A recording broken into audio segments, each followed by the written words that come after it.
Two. Two.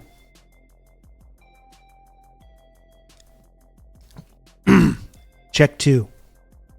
Hear that crunch, chat?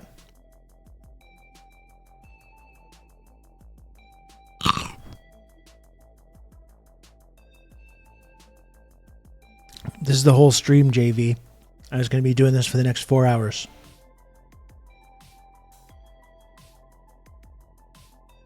I hope you're locked in. I hope you're locked in. It's going to be the next 4 hours of this.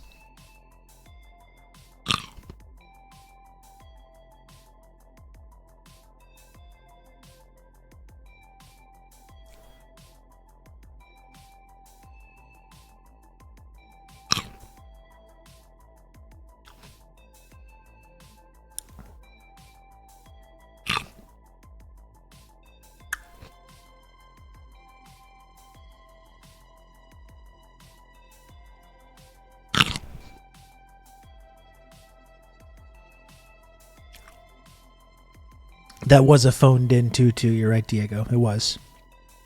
That was very half-assed. That barely even qualifies as half-assed. That was like quarter-assed. That was a quarter-assed tutu. It's the Mananiv always streaming at the same location. That's right, Kijiji. Just day after day. 12 Eastern.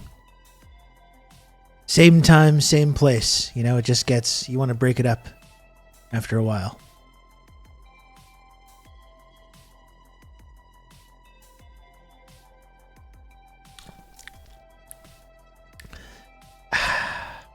Oh, that's nice.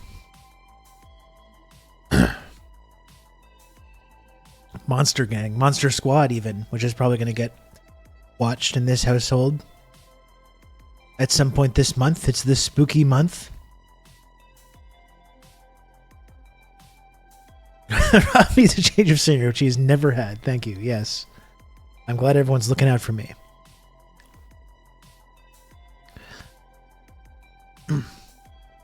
I went to bed pretty early last night. I had not had the greatest night of sleep the previous night. I was having some tummy issues. Did not get the greatest night of sleep. Went to bed. It was funny. I spent like probably 45 minutes last night trying to find something to watch. I was like, I'm going to watch a movie. I'm going to go in bed and watch a movie. And I spent probably 45 minutes like looking for something. Couldn't really settle on anything. And then I was like, I'm just going to put on an episode of MASH. And then I was asleep in about 10 minutes. It turns out the real solution was right in front of my face the whole time. I just wanted to put on an episode of MASH and fall asleep to it in like 10, 15 minutes. I do have Prime, yeah. And thank you, Crackety Kraken, for the 44 months. 44 months from Crackety Kraken. Thank you, Crackety Kraken. Oh, excuse me. And I've been running around all day. I've been doing some groceries. I had a bunch of errands. I got some groceries. I went to the pharmacy, picked some stuff at the pharmacy. You can count on me. You're going to have good old Rob to talk you through all this. Ground level news. Thanks for the 16 months of Prime. Thank you for that.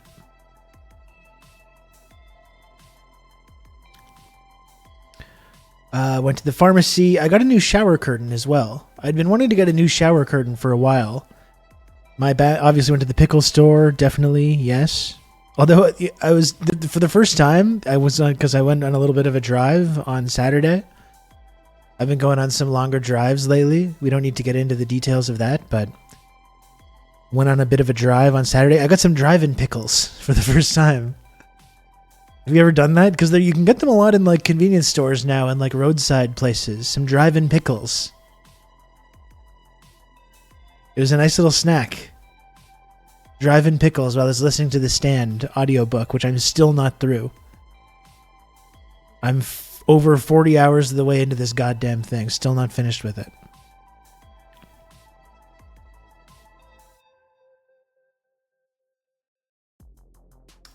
I recommend Patriot the TV show, Rob, and chat. I remember that. Homemade roadside pickles from Little Farms is next level shit. I imagine it is. This was just a pure, like, pre-packaged corporate roadside stop bag of pickles. I'm listening to the Last Jedi novelization. Cool. Are you in Guantanamo Bay right now, Dakadoon? Are you being punished for something?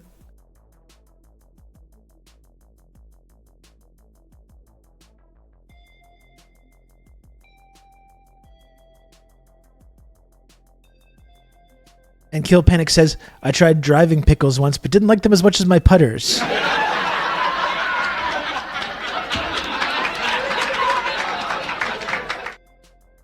Very nice. Very nice. I'm into season 2 of DS9 on my first watch through. It's been very enjoyable. My fave so far is Necessary Evil, which is a flashback of how Odo first became the Constable. Honestly, Bon, there's some very good stuff in those first couple of seasons, but it really picks up the pace around season 4, DS9. It picks up the pace and does not stop. But I'm glad you're doing that watch through though. That's cool. I've been watching Veep. I mentioned that the other day. I've never watched Veep before. I've been watching that, and it's so pertinent. Kamala Harris is so Selena Myers. Like, and I was talking about this earlier, but like, someone must have done like a parody account or something that's just taking things that Kamala says and putting them over Selena Myers from Veep. Like, someone must have done that, right? I'm sure. I don't want to be the one to have to do it because I imagine there's like a Tumblr that does it already or something.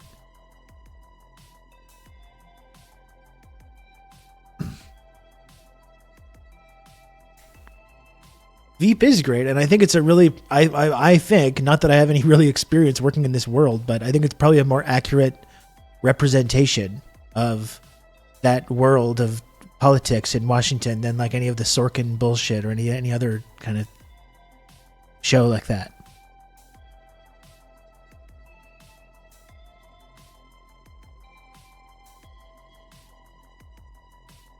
Rob is a car guy now. No, I'm a car. Rob is a car now, just like Ryan Gosling and Drive. I'm physically transforming into a car, Diego. I should get those little. I should get some fingerless gloves. What about that? What if I got some fingerless gloves?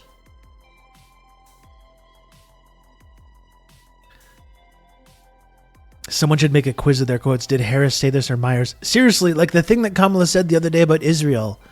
About like some of the actions that Israel has taken have been impacted by not only what we've said, but also done as far as directives. And it's just like, this is beyond parody, you know? This is just totally beyond parody.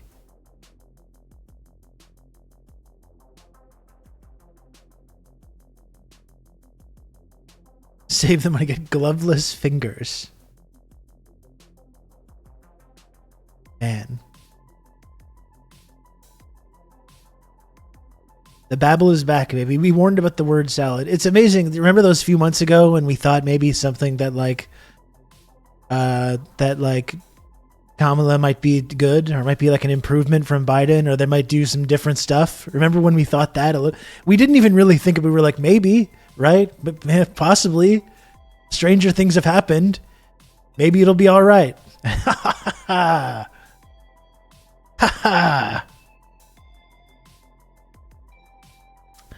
Montreal is so back, baby. I never left, Dr. Mag, and I've been right here the entire time, sir.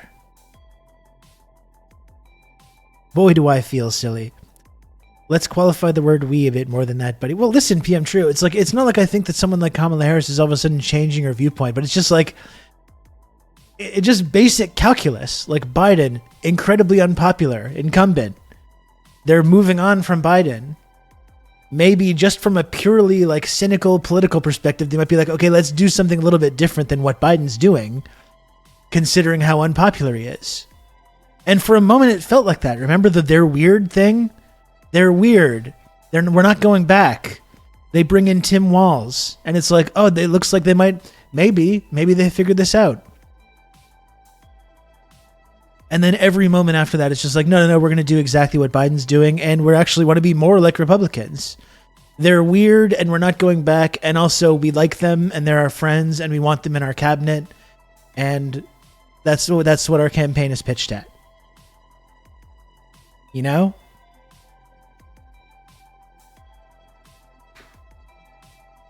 Did you see that Canada's next Prime Minister, Pierre Poilievre, recently said that proactively bombing Iran would be a gift to humanity? I did say that. Yes, I did see that.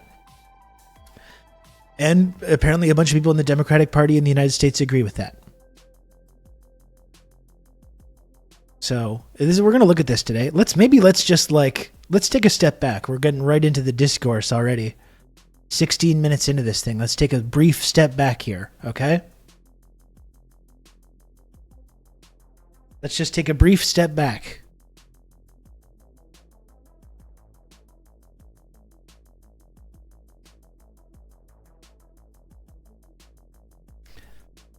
They broke walls, exactly. Everything that made him kind of interesting in any way, they're just like, stop doing all that stuff. You love Republicans and war with Iran now. And he's like, yes, I do. We didn't even get into The Last Jedi discourse. We're not talking about this film anymore, okay?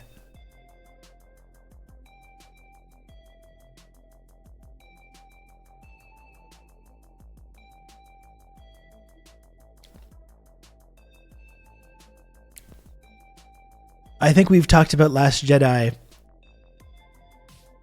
How many hours do you think cumulatively? Like a lot. And when was this film released? This movie came out like 7 years ago now. We're still doing this. Like, why? But actually, though, why?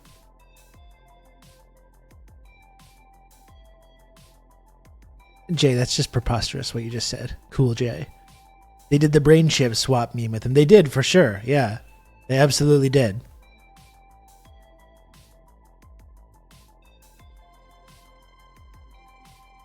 They absolutely did. The brain chip. They swapped his chip out.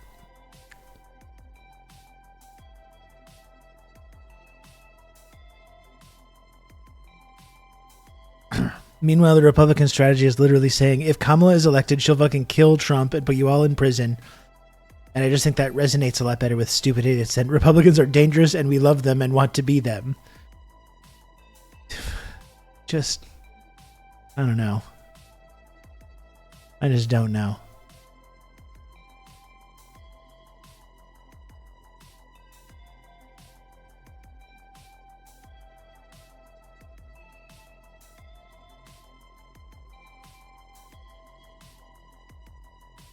I don't know, chat.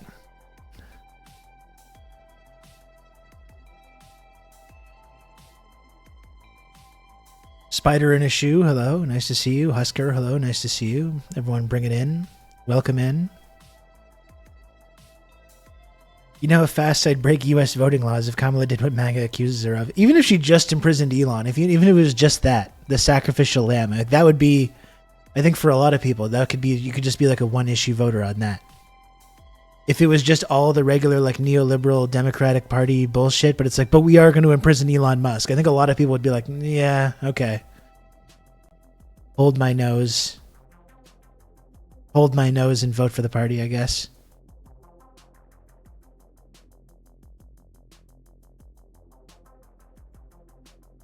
My whole campaign is I'm going to campaign on a massive government program to just do a mission to Mars. A one-man mission, a one-way mission.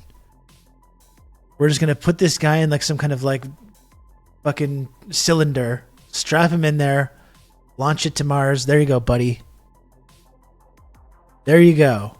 And it's just going to land there and it's like, good luck. Good luck to you. You're welcome. You did it. You made it.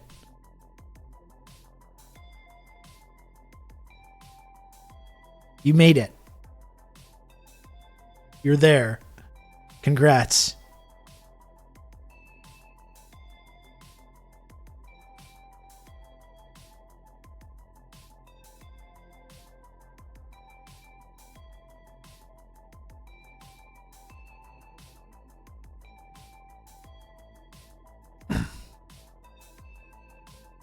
What shocks me is that so many of those Republicans who believe Harris is a threat to democracy are also Second Amendment fans.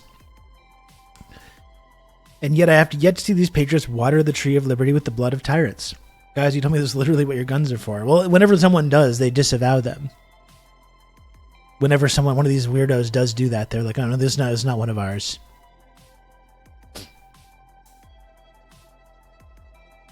I remember when Scott Adams, creator of Garfield, when Scott Adams was like, "If Joe Biden is elected, Republicans are going to be hunted in the streets." He literally said that. How many times do these things have to not happen before these people are like, actually, the Democrats are just like feckless losers? Scott Absinthe.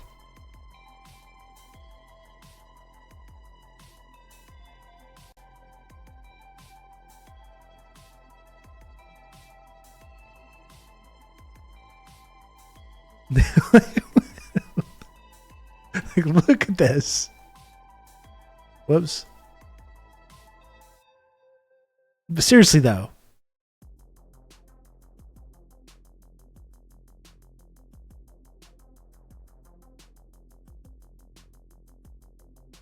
What is this? Why is it like this?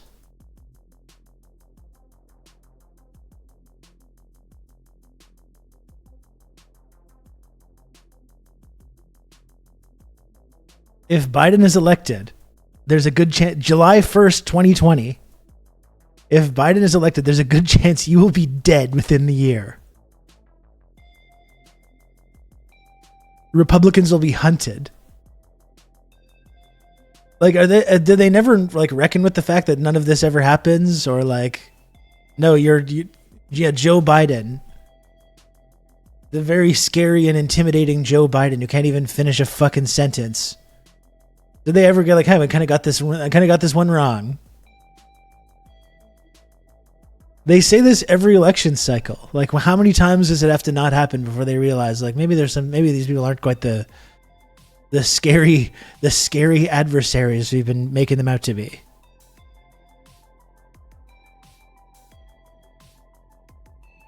They're scary, but not like this. Yeah, they're scary because they act like Republicans when they get to be in office. I think I can make myself a little bit bigger.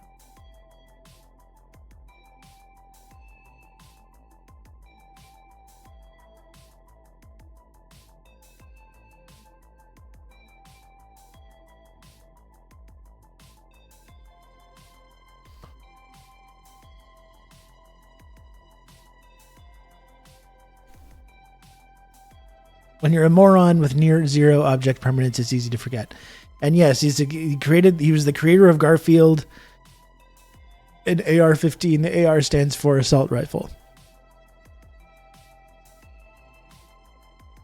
Absolutely.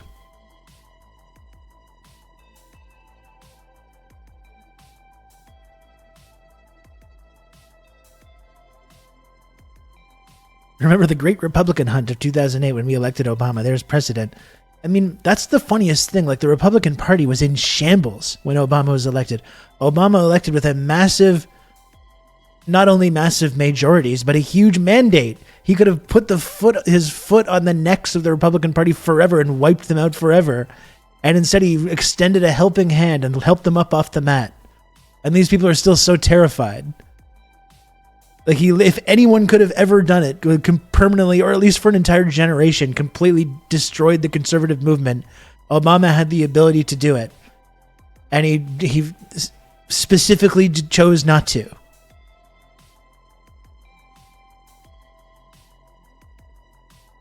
So you'd think that would maybe like calm them when they think about how scary these people are.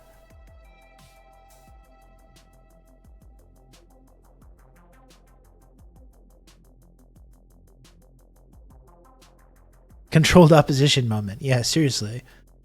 Like, not only Republicans not hunted in the streets, but like a few years later, they were comfortably back in power.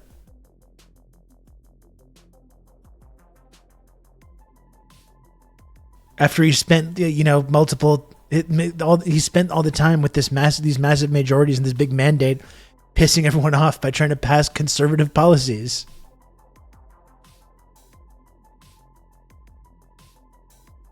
Then they got rolled in the midterm elections, and that was the end of that. When your cabinet is comprised of nothing but Goldman Sachs executives, the Republicans aren't going anywhere. No, exactly. That's exactly right.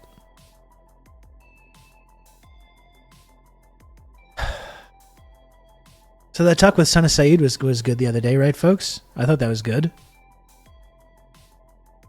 It's been good to try and get some more guests on here lately.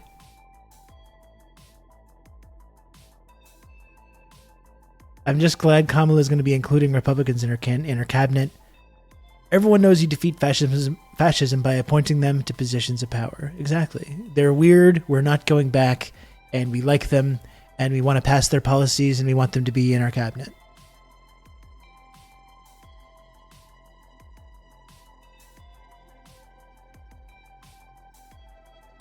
We need a strong Republican Party. Great. Great stuff. I was hiding so I wouldn't embarrass you. Thank you, Catalepsy. Thank you to all the weird freaks in the chat for not, doing what you do.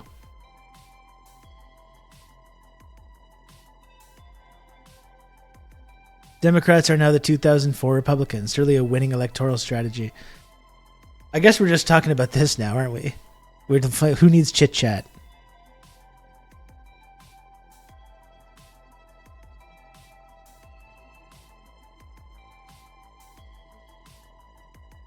I do find it funny that this, and I saw someone tweet about this. I can't recall who it was, but I think this is an interesting analogy. If you remember the totally bad faith, pearl clutching freak out about Bernie Sanders getting endorsed by Joe Rogan, and you can't do that. You can't get, all these Democrats would have been climbing over themselves and stabbing their own mothers in the back to get on Rogan and get his endorsement. But of course, because that wasn't happening, it was Bernie. It was and even AOC was that was the moment, I think, for her. That was the breaking point. Oh, you got endorsed by Joe Rogan. I can't be affiliated with this anymore. Literally, and all these people. How dare you? You can't. And now they're all with Kamala Harris, and she's getting endorsed by Dick Cheney, and they're good, yes, thank you, Mr. Cheney, sir. Thank you. What the fuck? Ooh. Not Joe Rogan. Not Bernie Sanders going on the most popular podcast in the world. You can't do that. Yes, Mr. Cheney, sir. Thank you for everything you've done for the country. Dick Cheney.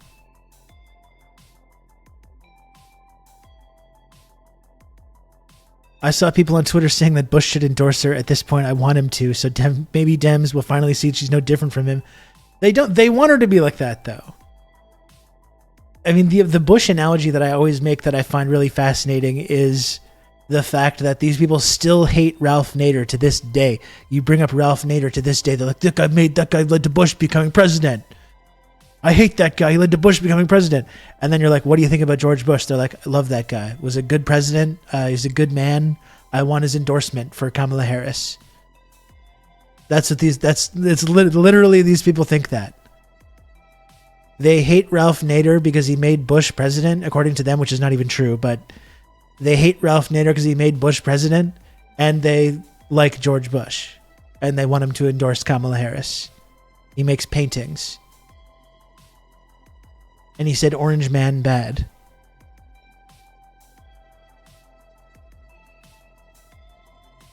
There's a fantastic article in this genre right now.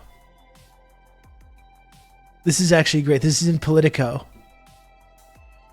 And I listen, I love this idea, and I hope that she does follow through on it. You ready for this? If you think you understand what the Sorkin pill is, you might think you understand it. You don't even know, folks. There's people operating on levels of Sorkin that you can't even conceive of.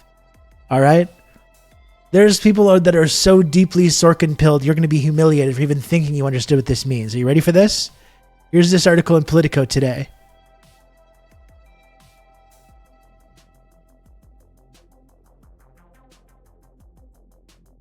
Harris ought to consider preemptively naming Mitt Romney as her Secretary of State.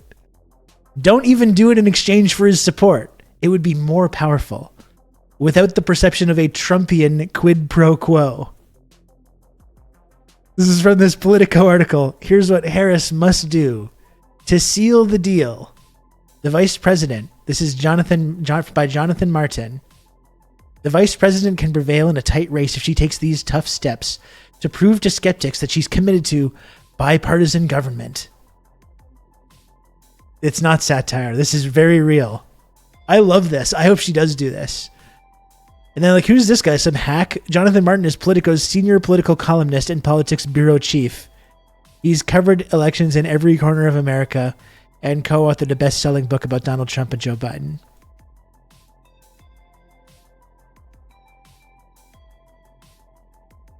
Of course, he's talking about the Liz Cheney thing, how greatly that was. How great that was.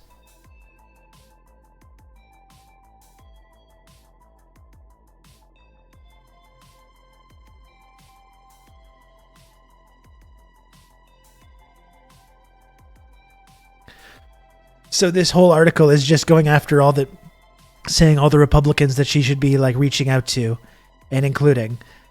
This is the most genius Democratic Party, like, liberal advisor strategy ever. Just become Republicans. Just literally only hire Republicans and only have Republican policies, and that's how you win. This is how you do it.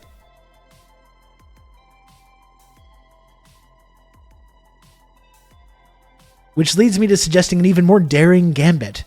Harris ought to consider preemptively naming Mitt Romney as her Secretary of State. Only fact, that's right. Preemptively naming Mitt Romney as her Secretary of State. Don't even do it in exchange for his support. It would be more powerful if she says she'll name him to the post without the perception of a Trumpian quid pro quo. It's the job Romney coveted enough to share that infamous frog leg dinner with Trump in 2016, and what better way to convey to middle-of-the-road voters. What about the other voters? No, apparently you're only conveying to these middle-of-the-road voters, though, that you mean what you say about putting Republicans in your government. It's also not without precedent that a new Democratic president would include a Republican appointee in a high-ranking national security post. Barack Obama retained Robert Gates at the Pentagon, and during the Iraq War, no less. Another genius political move. Yes, those were different circumstances, but this is no ordinary time or ordinary election.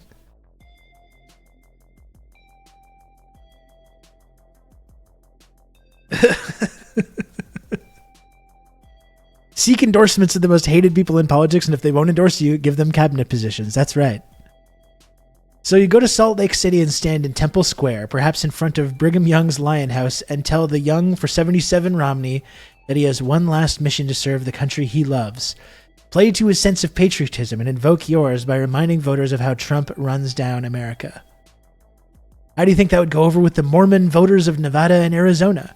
Particularly those already appalled at Trump's scapegoating of migrants. All these dozens and dozens of Republican voters that are already appalled by his scapegoating of migrants. And speaking of vibes, so much of the discomfort Trump skeptics have with voters voting for Harris or any Democrat is out of fear she'll be captive to the left's identity police. As much as she should denounce extremists of all sorts, see above, there must be a way she can triangulate by condemning both Trump's race baiting and the left's campus culture. Call me crazy. Call me crazy, but I don't think Harris, a woman of Jamaican and Indian heritage, would be called a racist. And I know from having covered her for a decade that she's no faculty club progressive, much more comfortable dropping a motherfucker than taking care to say Latinx. Okay. You include some nice racism in there as well.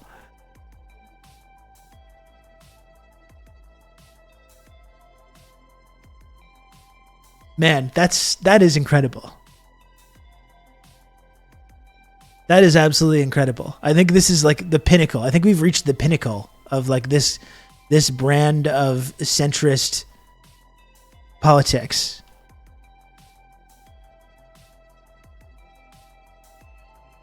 This Politico piece by Jonathan Martin. Here's what Harris must do to seal the deal. I'm sure this is going to seal the deal. I mean, again, it really does speak to like this whole idea as well. That's like, this is how you appeal to these middle of the road voters. the idea of appealing to the people that are not in the middle of the road, like, what about the actual base? What's supposed to be the base of this party? What about young people that care about immigration and climate and Palestine and all these things? No, fuck them. Fuck them. You're trying to appeal to like a few dozen swing state voters with completely incoherent political beliefs. The middle of the road is like 10 people, and 9 of them are newspaper columnists with like the New York Times and Politico.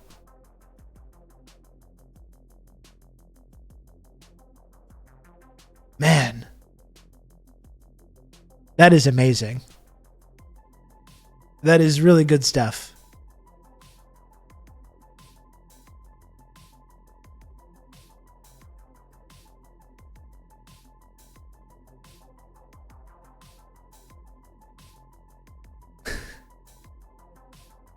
From J-Mart.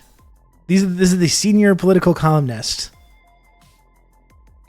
at Politico.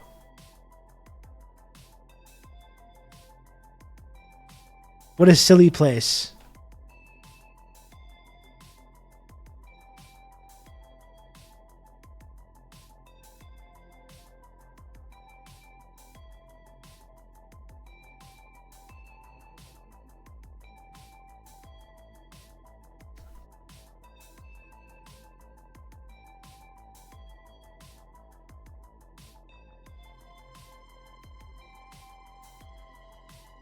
Where have I seen this before?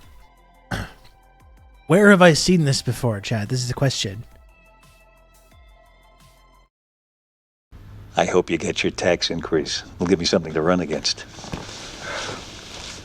You got a minute to talk about Kazakhstan?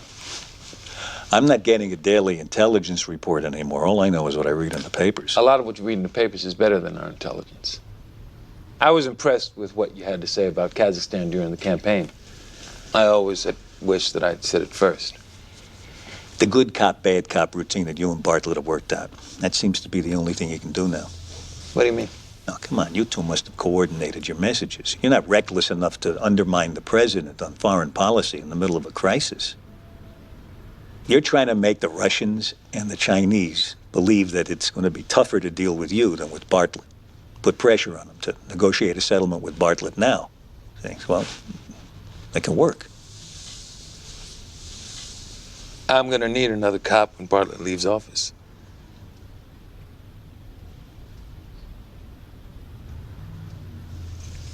How about Secretary of State? You gonna go with Reynolds? Maybe. If I don't get my first choice. Who's that? That would be you.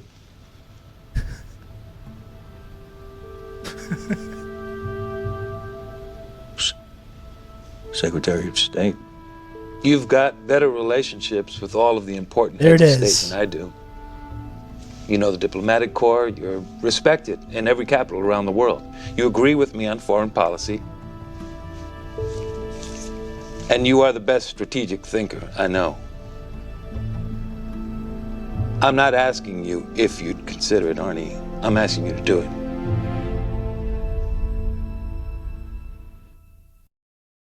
There it is.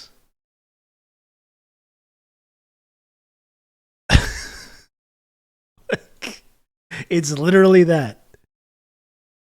It is literally that. Oh no, Sorkin. No, I know Sorkin wasn't on the show at that time, PM True, but it's the Sorkin mentality. His mentality stayed, though. You know, it's this. Even though he wasn't running the show anymore, it's the Sorkin ethos. The Sorkin mindset had not only affected, you know, the writing staff of the show, but the actual real life Democratic Party. This was the Obama administration. They were trying to do this in real life. And they just couldn't believe they kept on throwing these bones to Republicans. We're going to pass Republican policies. We're going to work with Republicans on immigration. These Republicans kept telling them to fuck themselves and kept calling them scary terrorist sympathizing communists. And for 8 years, these fucking guys were just like, maybe if we were nicer to them, maybe we're not being nice enough. Maybe that's the problem. And then Republicans elect Donald Trump as president. And that's what ends the 8 years of their Sorkin-esque experiment. And now here we are. It's 2024. They're still doing this exact same shit. It is the exact same thing. They're still doing it. They have not learned. They have not learned one thing. I think that's been one thing as I've been paying attention to this stuff, just as kind of a passive observer, for many years. And then I got involved in, writing about politics and talking about politics and doing this show and everything. You just hope that they're going to learn something at one point. It's been 20 fucking years of watching this shit. It's been 20 years. And it's like, maybe at some point they're going to learn something. That's been my main thing. Maybe they'll learn something. Oh, they lost in 2016 doing this exact same thing. Maybe they'll learn something. They've somehow stumbled into winning the presidency again in 2020 because of a massive pandemic that happens. And then it's 2024. It's like, maybe they've learned something. No. It's still this. They're still doing the same thing. It's still the Sorkin mind virus. The Clintons were just like, yeah, it's Clintonism. It goes all the way. It's not even Obama. It goes all the way back to 92. They're still doing it. Like, it's crazy. I mean, maybe it's not crazy because there's people that if you're on the inside, you get the consultancy bucks, and you go from being a politician to becoming a lobbyist or doing whatever, getting put on whatever board. So maybe it's not crazy. Maybe there's a twisted logic to it.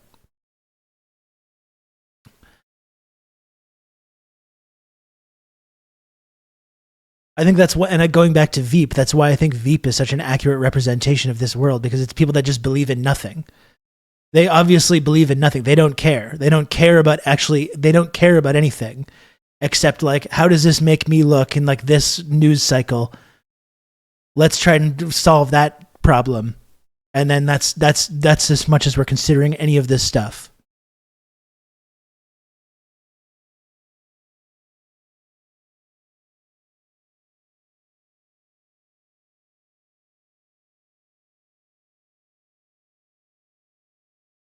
It may be a little outside this channel's wheelhouse, but recently a streamer called Connor Eats Pants recently interviewed George Santos on his stream, and some of the shit he said was actually enlightening about the nature of politics. At one point he said, "It's all a game, man. It's all fake."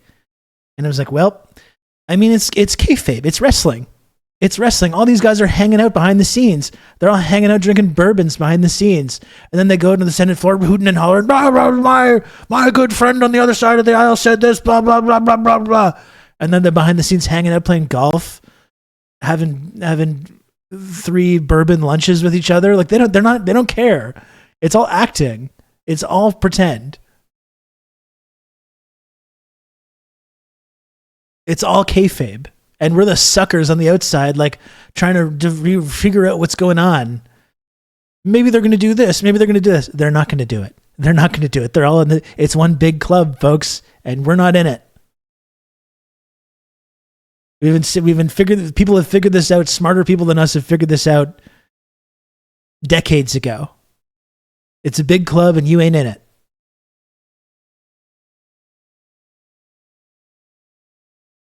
The people have one set of interests. The capitalists have a different set of interests. The Dems need to court people while serving the capitalists, so it's all lies and performance all the way down. Yeah, and it's people that are just like have 2 different flavors of managing people's expectations downwards, pretty much.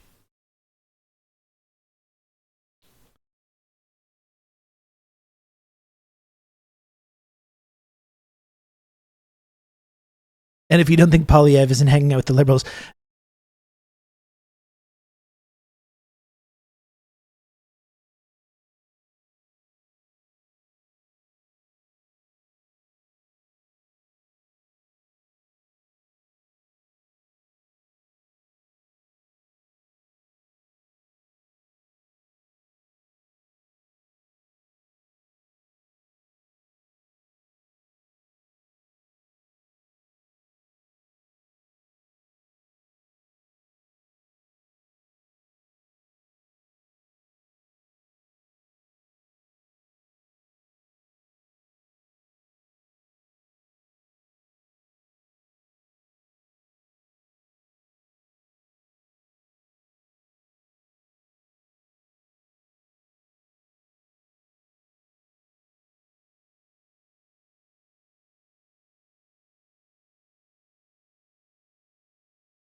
They don't want that. You know what they want? They want obedient workers. Obedient workers. People who are just smart enough to run the machines and do the paperwork and just dumb enough to passively accept all these increasingly shittier jobs with the lower pay, the longer hours, the reduced benefits, the end of overtime, and the vanishing pension that disappears the minute you go to collect it. And now they're coming for your Social Security money. They want your fucking retirement money. They want it back so they can give it to their criminal friends on Wall Street. And you know something? They'll get it. They'll get it all from you sooner or later because they own this fucking place. It's a big club, and you ain't in it.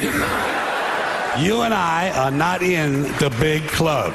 And by the way, it's the same big club they use to beat you over the head with all day long when they tell you what to believe. All day long, beating you over the head in their media, telling you what to believe, what to think, and what to buy.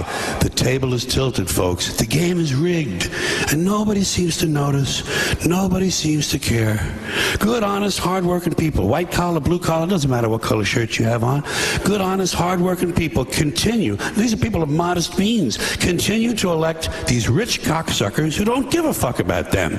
They don't give a fuck about you. They don't give a fuck about you. They don't care about you at all. At all. At all. You know? And nobody seems to notice. Nobody seems to care. That's what the owners count on. The fact that Americans will probably remain willfully ignorant of the big red, white, and blue dick that's being jammed up their assholes every day. Because the owners of this country know the truth. It's called the American dream, because you have to be asleep to believe it. It is funny how conservatives try to like reclaim Carlin and try to think that Carlin would be like one of them, because he probably has some like stances that would be against, you could call it being against like wokeness or whatever it is. And someone that didn't always have it right either, but like, you know, he's such a valuable voice, though. And you don't really have anyone making these kind of cases now. You know? Does he condemn Hamas? That's the big question. Does he condemn Hamas? It's sad to see this tanky repeating Putin propaganda. I know, it's very upsetting. It's very upsetting.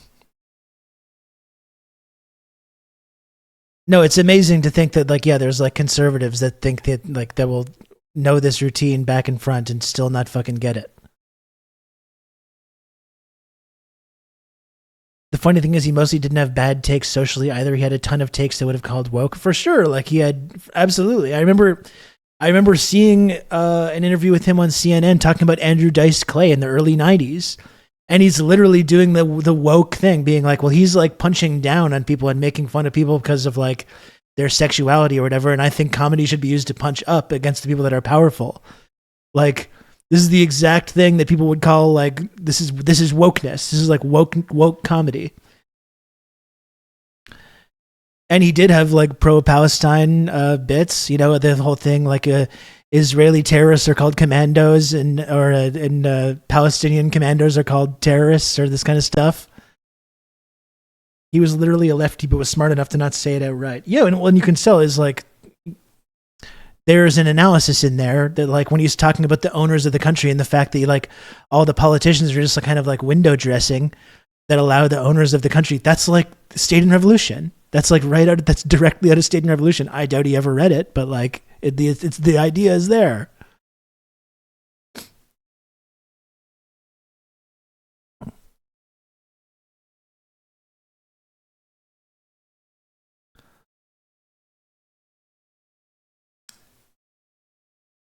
He had some good points.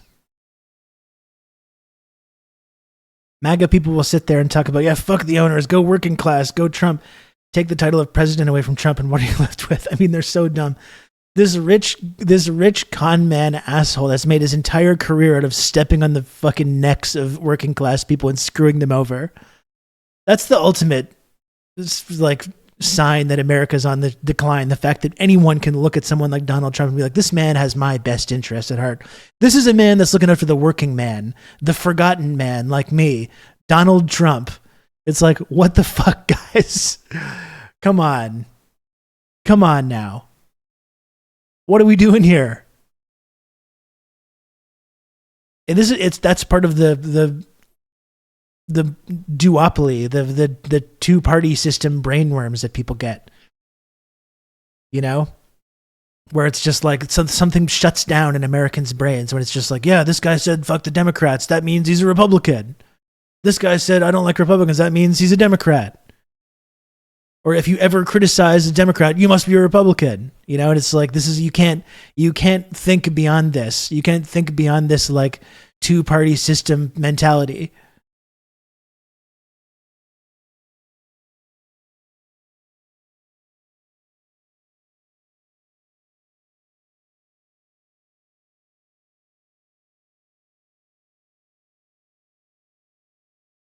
Trump isn't that popular with working class people at all, just with overfranchised petite bourgeoisie. I mean, I think that's part of it, Kiravi, but there is like a working class undercurrent of Trump supporters, definitely. And you know, part of that because people recognize the way that policies like NAFTA completely fucked over working class communities. And they recognize that Democrats have their fingerprints all over that, and so do a lot of Republicans. And then they see Donald Trump being like, NAFTA is very bad. And they also just see that this ruling class that's repeatedly fucked them over and over and over again hate this guy. And they're like, there must be something to like about this guy. All these rich assholes on TV from both parties are telling me I'm not supposed to like this guy, so there must be something about him that's good.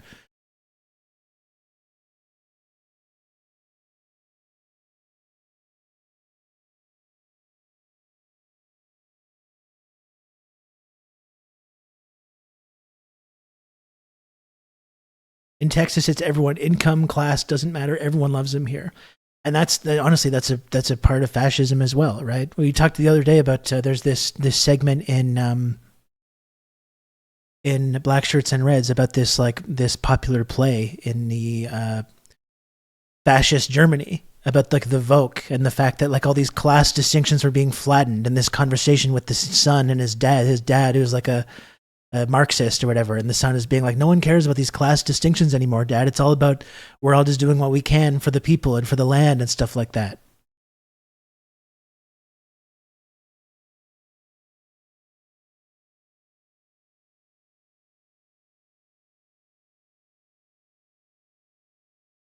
Oh, this must be interesting. I don't know if I want to watch this entire 15-minute video, but this does seem very interesting. Hey, Duke.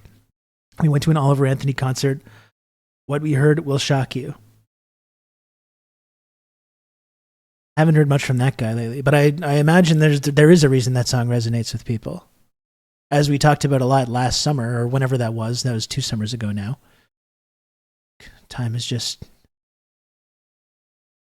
really distorting rapidly now, but the way that song had a kind of like these kernels of truth that then lead people down this path of like reaction.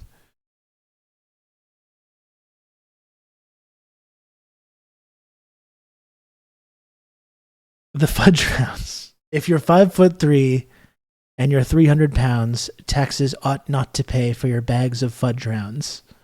I will never forget that lyric. That's one of the worst lyrics I've ever heard in all of music. And everyone's like, this is this genius. Look at this, breaking down these class barriers and stuff. Are you talking about rich men north of Richmond? Yeah, Joe, one time. We talked about it a lot when it came out. I got caught up in the craze, the rich men north of Richmond craze. We talked about it a lot when it came out.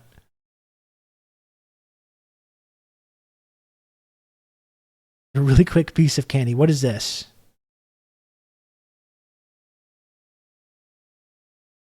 What does this have to do with what we're talking about, Dr. Maggot? This is some guy, Rob Russo, some leftist based in Canada. I was turned on to this sick individual, and I found this. Who's this? Who's this here? Dave, thank you for the raid. I appreciate it. How was the Dave Legend stream today? I appreciate the raid, buddy.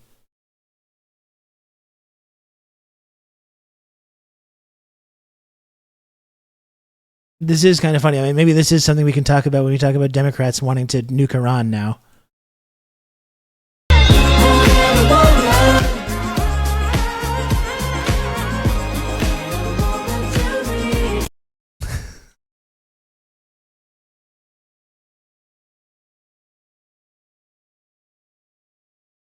Clear of Thetans. I'm happy to hear that, Dave. That's fantastic.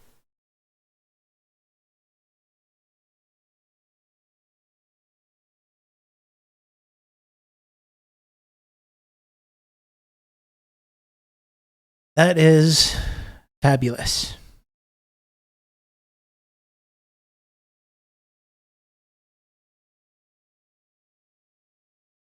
Death to America and Canada and the EU and etc. I don't know if you saw someone like burned a Canadian flag the other day and said death to Canada, and so many people were crying about it. Like, people were actually crying. We're supposed to take these people seriously, these conservatives. We're the big tough guys. We don't want our safe spaces. We don't want any safe spaces. And someone says death to Canada and burns a flag, and they go, ooh, ooh. That's what they do.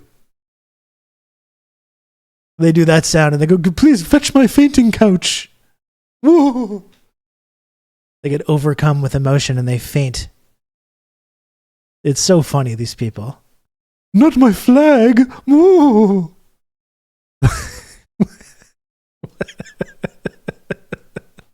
The free speech warriors, that's right. Absolutely. Come on. Like, just, who cares, you know? Did Pierre condemn it yet? Oh, I'm sure he did. I'm sure he did.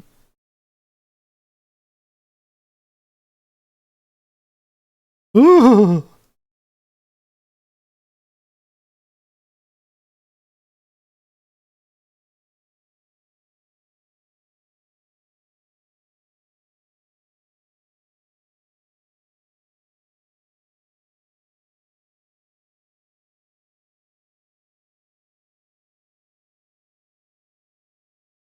One of my coworkers is a conservative guy from Nova Scotia, and he's always trying to update us on Canadian politics. We live in Houston, Texas.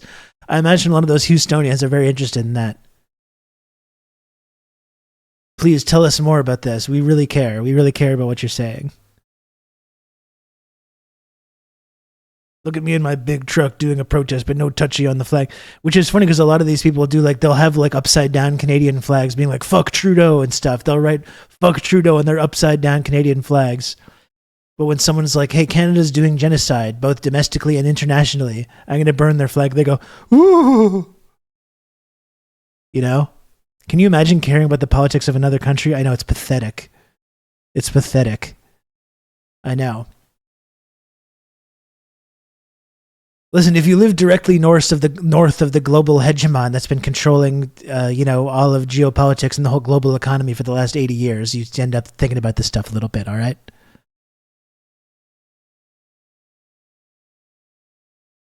Isn't it so cool how JT is handing a super huge win to the cons in a year or so? Like, cool, man. Harper 2.0, but worse, here we come. It'll be the libs, but even more austerity and negative social impacts. And it might coincide with the Donald Trump and J.D. Vance administration in the United States, which it seems like Democrats are in the process of trying to hand over to them. That'll be really good stuff. That's going to be really good stuff.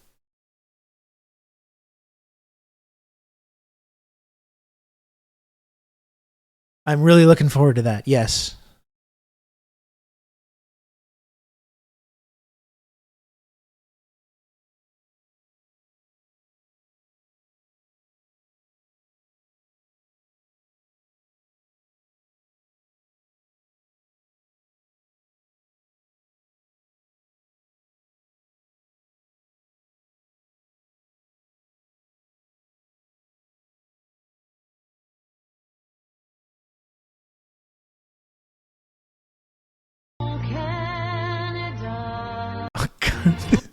These people are so embarrassing. It's honestly, I get so much secondhand embarrassment from even looking at some of these people. Cat Canada says, I love this country, and I will not let the radicals take it over. Stand with us for the flag and for our national anthem and pass it on.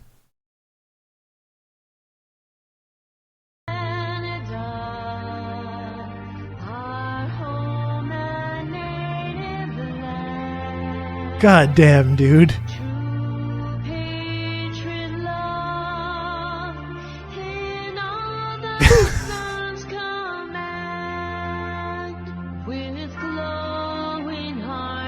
No.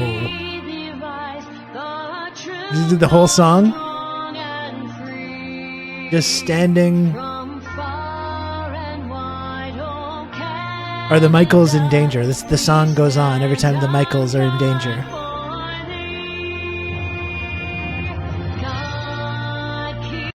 It's just this. This is the whole video. It's just her doing that. What an these are the people that are going to be in charge in this country. She'll probably get a fucking cabinet position in the Polyev government. These are the people that are going to get handed everything that they want. I hope you'll buckle up for that, folks. Buckle up.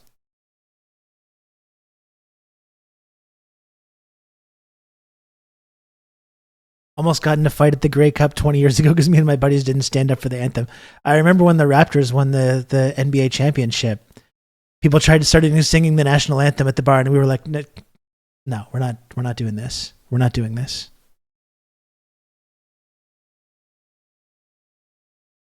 I'm not standing for any anthem again. Absolutely not.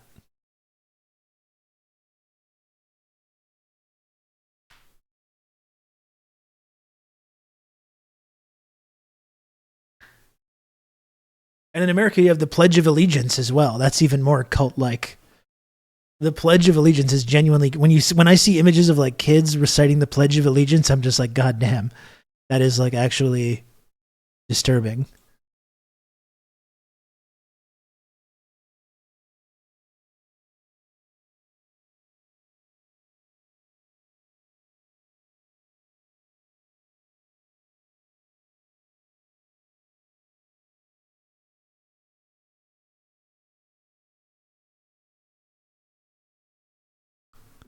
And then, like, can you believe these damn North Koreans? These goddamn North Koreans, can you imagine? Well, that's the whole point, though. It's not North Korea vibes. Hi-Fi Pizza. It's the United States of America vibes. That's the whole point. There's nothing North Korean about it. It's as homegrown as apple pie. That's not how that goes. That saying.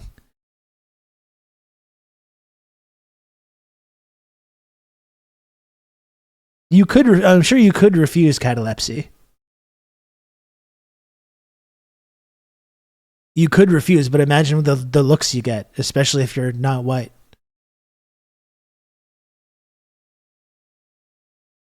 Yeah, this shit is pretty disturbing. Like this is getting really fucking scary. So you have this person saying, GG goes full genocide. Do these Canadian lawmakers actually do anything for the constituents that they're writing? Foreign interference. This person, a private citizen, just makes this comment about this. And she says, she responds, this is Goldie Gamari, MPP, from part of the Iranian diaspora. Oh my God. Iranian Canadian. This is an extremely cursed account that I've come across here. Iranian Canadian politician, proud constitutional monarchist, raising awareness on the IRGC terrorists and Islamofascists in Canada, and obviously a big Israel supporter. An Iranian Canadian constitutional monarchist Zionist, and it's an MPP.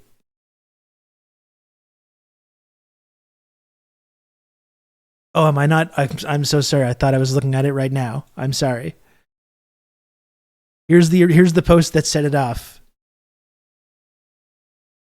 So she's wearing this like Israel hoodie.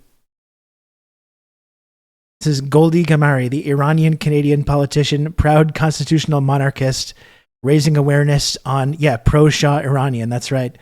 Raising awareness on IRGC terrorists and Islamofascists in Canada. This person responds, Samira Moyedin, says, GG goes full genocide. Do these Canadian lawmakers actually do anything for the constituents that they're writing? Foreign interference. She responds, I'm looking forward to wearing my Israel sweater while I go to your restaurant, Banu Toronto, with my Jewish friends and order some gourmet sabzi. I'm looking forward to seeing it if it's as good as my cooking. See you soon, Samira. And then immediately her restaurant, which was not brought up, gets vandalized. For what reason would a CPC MPP mention my family restaurant name online like this? Why do that? We weren't talking about food or restaurants. There's only one reason. Yesterday, our restaurant was attacked and ransacked. Police now investigating.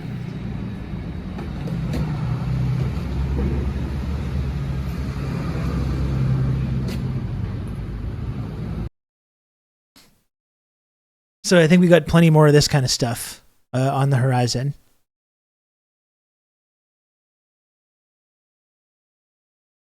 What a cursed account, though. You got MPPs inciting violence. Yeah, like we saw those big racist pogroms in the UK. Now that was just being incited by random dipshits. And in fact, the person that incited those pogroms in the UK wasn't even British. They were from Finland.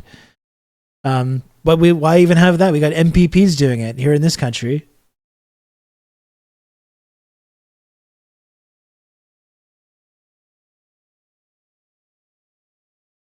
Yeah, the British pogroms catching on across the pond.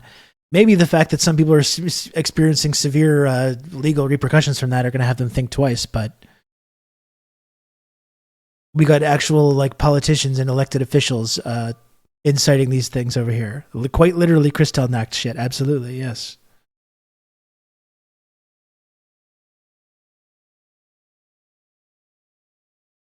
Yep, we got problems here, folks. We got problems.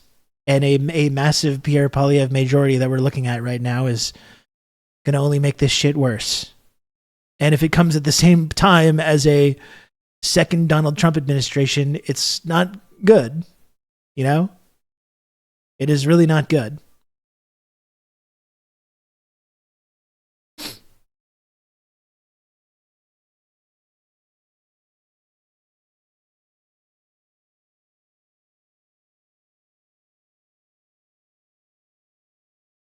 They only went after the poors who participated to make an example, not the figureheads. Love to see it. I mean, Noam Chomsky. Sorry. Noam Chomsky. It's the exact same thing as the January 6th stuff, right?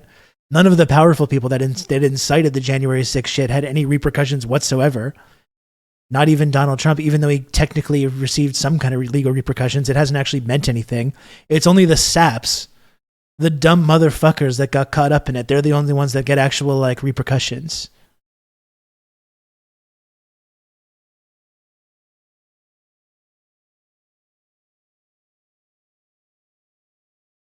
Hard-hitting analysis from Rob. It is not good. I mean, what more can you even say than that?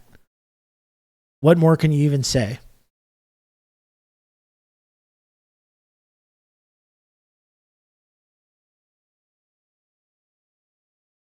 I don't know.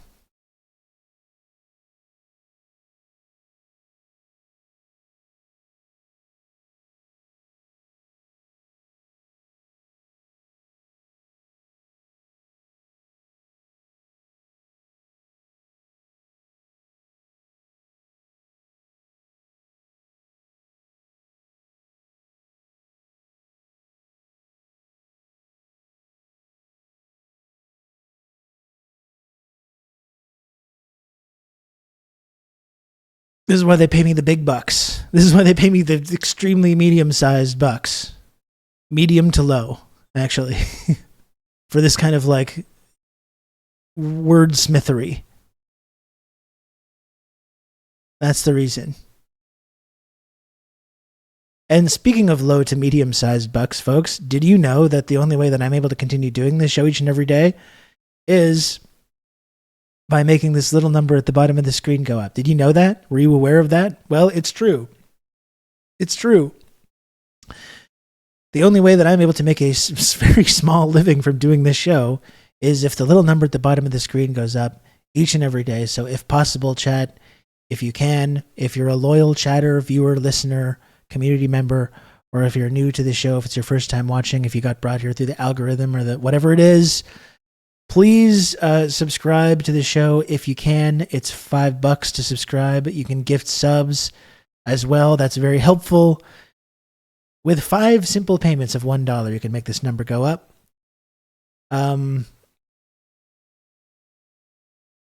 You can do that. It helps me out a lot. You get all the tiny little images, some of the very best tiny little images on the entire platform of Twitch. It's the only place anywhere on Twitch where you can get access.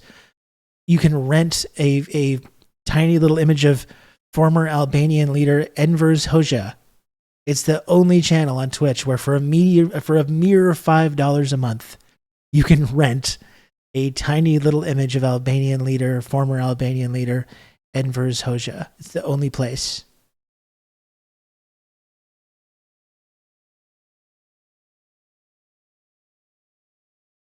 Thank you, one who reads. Look at all those wonderful tiny little images. I know.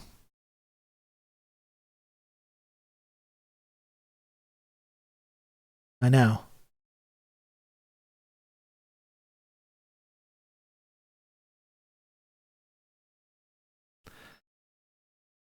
So just wait a little moment for all those to come rolling in.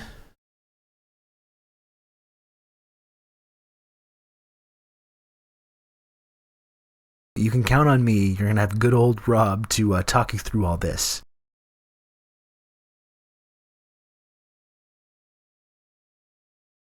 Dr. Maggot, thank you for the gifted sub. And thank you, Kijiji Genie, as well. You can count on me. For the 3 gifted good old subs. Rob Thank you for that. Talk you through all Kijiji this. Genie.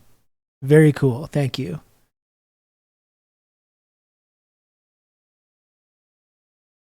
Someone else should make a Hoxha, a tiny little You image, can so count Rob on can't me. say that You're going to anymore. have good That would old be such Rob bullshit. to if someone talk you did that. through all this. Max, thank you for the 2 gifted subs as well. I don't, Noam Chomskusi.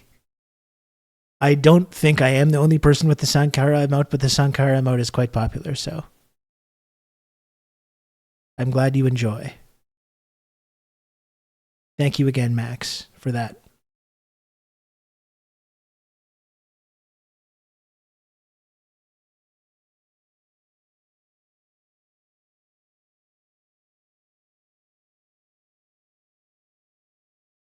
You can count on me. You're going to have good old Rob to talk you through all this. My hair is getting really long. Look at this chat. Megsy702, thank you for the Prime. 3 months of Prime. Very much appreciated. And remember, folks, if you have a Amazon Prime account, you can subscribe it just like Megsy702. You can subscribe just using your Prime sub. Just using your Prime sub. You can subscribe totally free of charge. You're already paying for the Amazon Prime. And that's also very helpful. I can help you by begging for a gift sub. Pixeltonic is looking for a gift sub. If there's a generous benefactor out there wants to help out, Pixeltonic.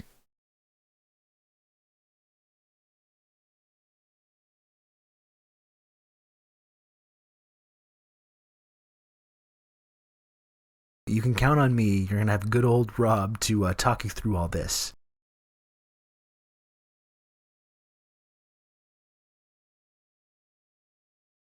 Pac-Man, thank you for the gifted sub. That's very kind of you. This is what it would look like if Enver Hoxha, Ghassan Kanafani, and Thomas Sankara hung out. That would be really cool. We couldn't get these. A lot of things could have been accomplished if we had got these 3 guys together. And we do have a little bit of a hype train going now, folks, as well. So now, not only if you subscribe now, you can help me out a lot. You can help me out a lot by subscribing, and you can also get access to even other tiny little images. Twitch hype train emotes. You can get those as well. And we're 80% of the way through level 2 of this hype train. 1 or 2 more gifted subs is going to get us to level 3, and then who knows what wonderful emotes we're going to get. Who knows what wonderful emotes we are going to see.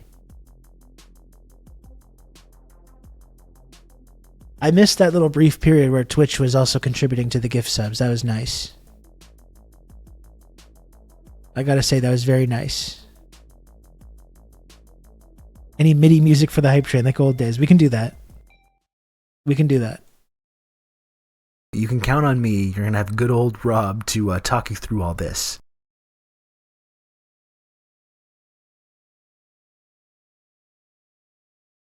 You can count on me. You're going to have good old Rob to talk you through all this. Let's really take it back. Dusty on Uranus. Thank you for the gifted sub. Very kind of you. And thank you, Gnome Chomskussy, as well. Very first gifted sub from Gnome Chomskussy. Thank you, Gnome Chomskussy.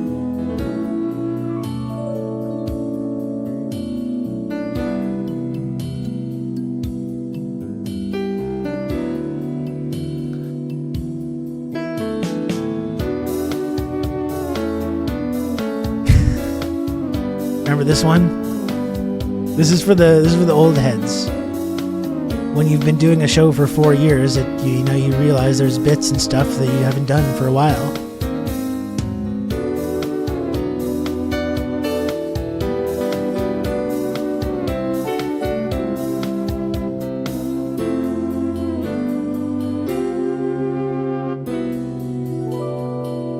Before my time, there's a whole world of content out there before we even got here, Joe 110. This is the thing about doing the show for quite a while. We got 3.5 minutes left of level 3, folks. Do we hear level 4? Are there any other fine individuals that would like to support this program?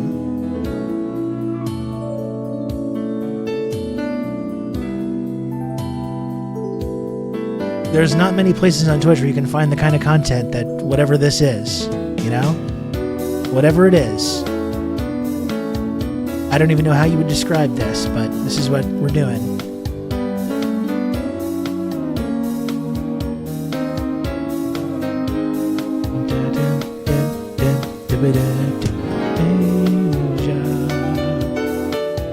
I got the tail end of the MIDI trains.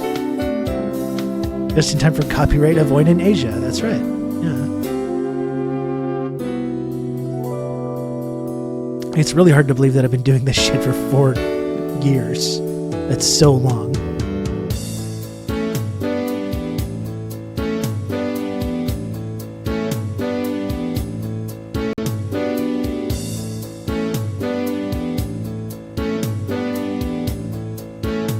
You can count on me. You're gonna have good old Rob to talk you through all this.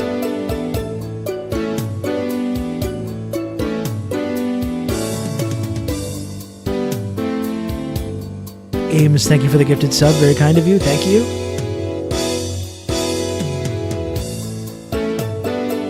We got 2 minutes left. You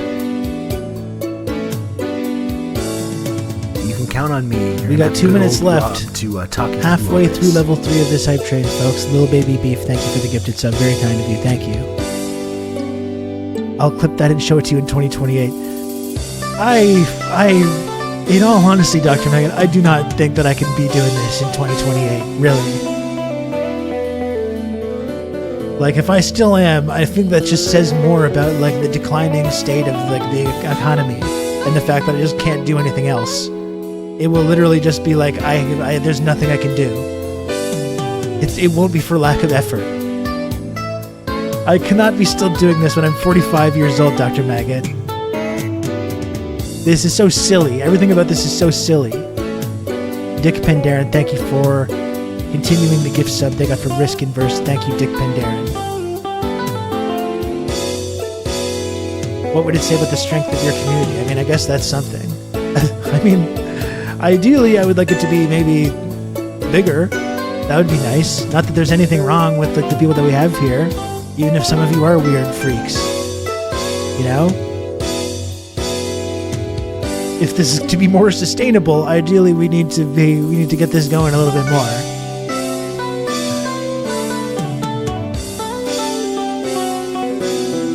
Folks, we're almost out. We're almost through level 3 of this hype train. Do we have any more? Do you have any more brave heroes that would like to support this program? The drums in this MIDI still blow me away. It was very meticulously compiled, definitely. Oh, here we go. Bone and Sinew, you came just at the right time.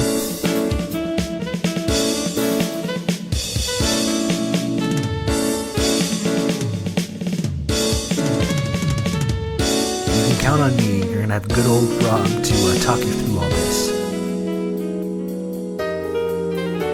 Dr. Maggot, thank you for another gifted sub. No, it was a nice try. It was a nice try, Dr. Maggot. I mean, people can still subscribe. We're still not through this video. You can count on me and have good old Rob to talk you through all this. Can we see some Rob drums in the chat, please?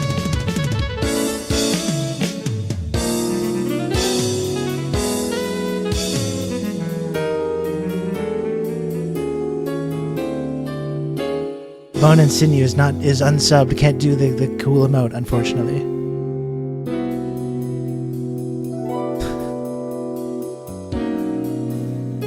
First time chatter, last time chatter, when they see how bad at air drums Rob is. Listen, I'm good at doing air drums generally. That's a very difficult drum solo, okay? That's one of the all-time most complicated drum solos ever. I can do something straight ahead, you know? It's very hard to do air drums on that solo. You can count on me. You're going to have good old Rob to talk you through all this.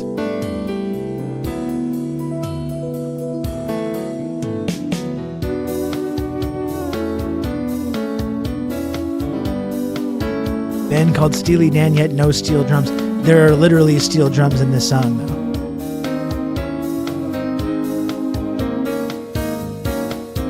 Did Neil Peart write that solo? No, I believe it's Steve Gadd. Yeah, Steve Gadd was the drummer on this one. There are literally steel drums in this song, Pac-Man.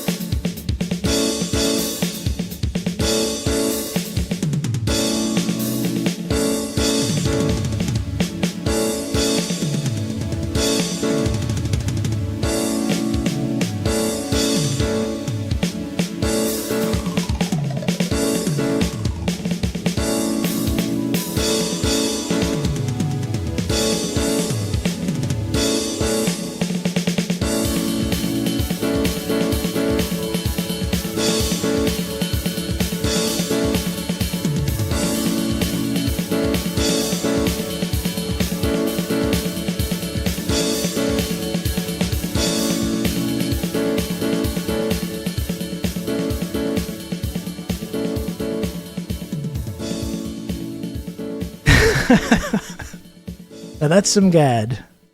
My abuse and bullying worked. He's playing his ass off. Yeah, just like you did the J.K. Simmons and Whiplash to me.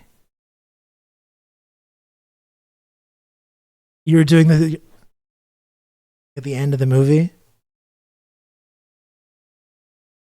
playing the air drum set of his life. Okay. Giant Rob, it's so disconcerting. Anyway, that was a nice blast from the past, wasn't it? Not only a blast from the past from this show, but also the classic 1977 Steely Dan album, Asia. One of the very best albums of all time.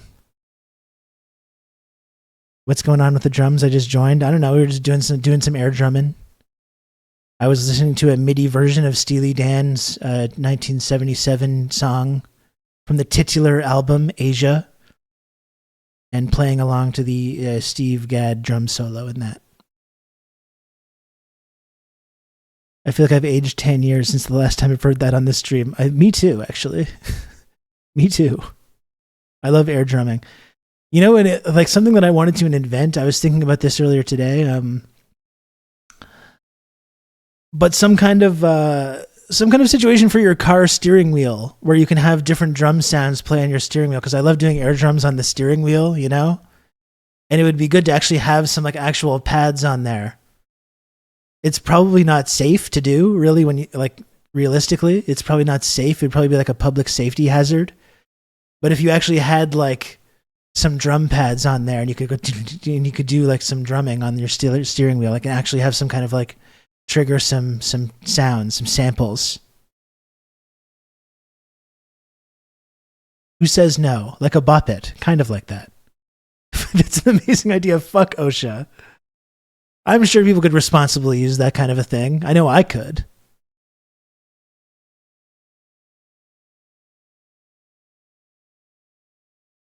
Driving your car via MIDI controller.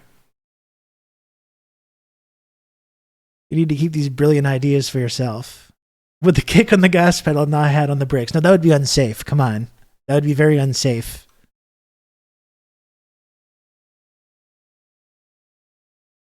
Put some capacitive foil on different spots of the wheel, hooked up to an 808, and MIDI controller. See, door to rat world.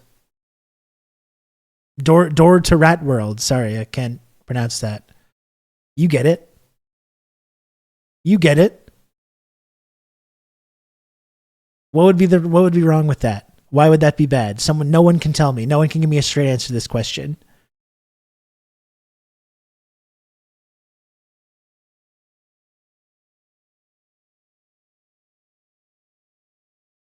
Just one of the many brilliant ideas I like to come up with on this show.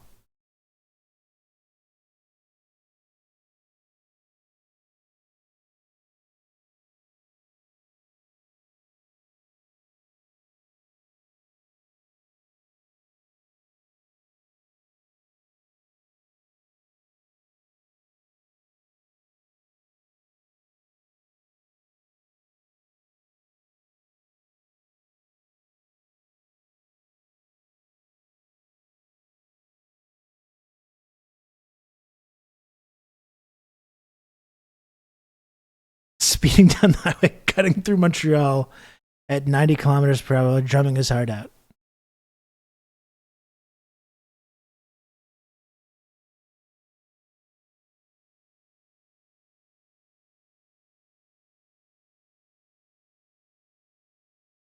You're the one who said it's a public safety hazard. Shh. Shh. Shh. Okay, well, I don't know what we're doing next. I got about another hour and a half to go here.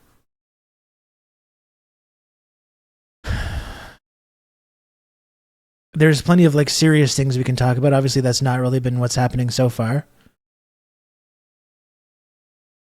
Meanwhile, driving a bus full of school children.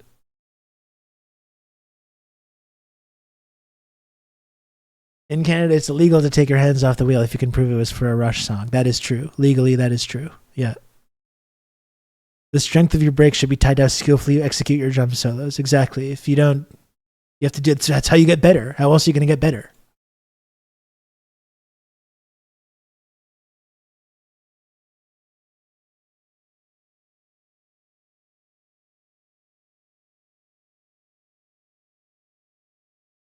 If you don't have constructive criticism of the steering wheel drums idea, please just keep it to yourself. Thank you.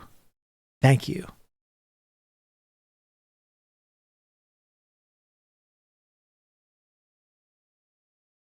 Rage Against the Machine discourse. I mean, I think first of all, I saw this footage of Rage Against the Machine at this massive concert when Zach De La Rocha was like 22 years old, and just like the talent that he had and like the ideas that he had, and taking these ideas and translating into this very kind of new sounding music at the time. I think it's just really incredible. And I also think it's funny how people like Elon Musk have been like, oh, they used to rage against the machine, now they're raging in support of the machine. People like Elon Musk think they're against the machine. Elon fucking Musk being like, they rage in support of the machine. People that literally are the machine are like, I'm against the machine now, actually. It's like, fuck off, man. Paul Ryan's favorite band, exactly.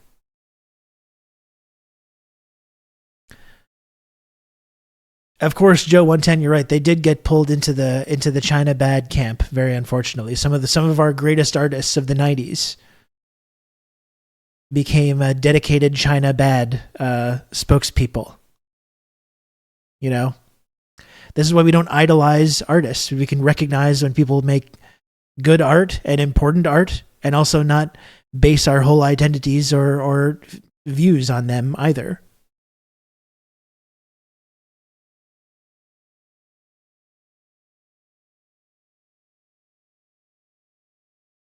But at least they do USA bad. I mean, they've got that down, yeah.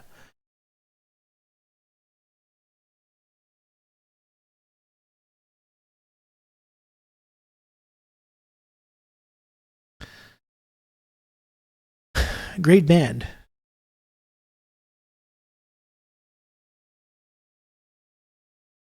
I mean, was there anything that felt more subversive and angry than in like 1994 driving around with like Killing in the Name or like Wake Up or one of those songs blasting? I would drive, my older brother had a Mustang. He had like a 87 Mustang or something like that. And I would drive like every now and then I would drive around with him blasting that. And I'd be like, wow, this is like as pretty much as cool as you can possibly be.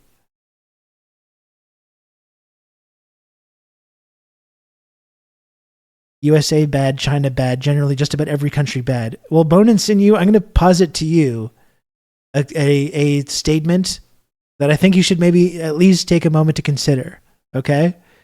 Which is China good.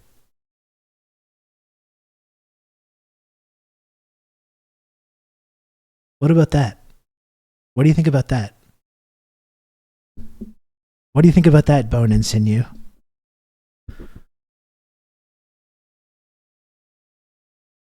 I think you should consider it. I think you should consider this idea.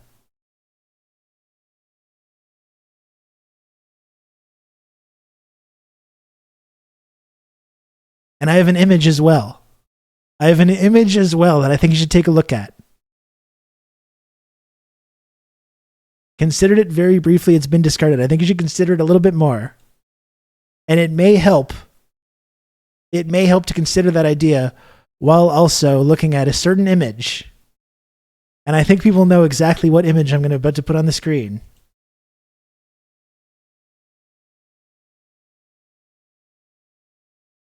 Okay, you ready for this?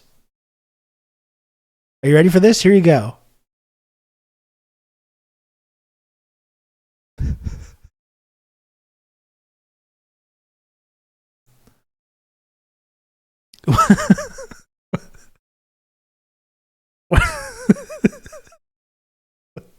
What do you think about this?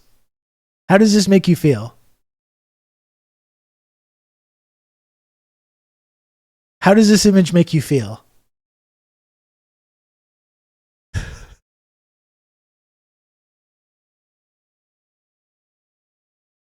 It's harder to say China is bad now, isn't it? Yeah. This is the ideal male body. You may not like it, but this is what peak performance looks like. Thank you, Husker. You're radicalizing them in the wrong direction with shirtless Deng. No. You have to like accept this. You gotta start with the hard stuff, okay? You have to accept this.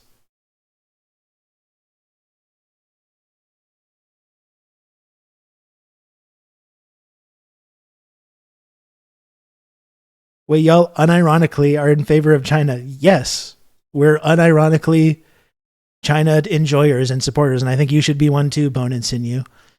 And then you should let go of this idea. All countries are bad. Countries are bad. What is that? You're not in the wrong channel. You're in the right channel.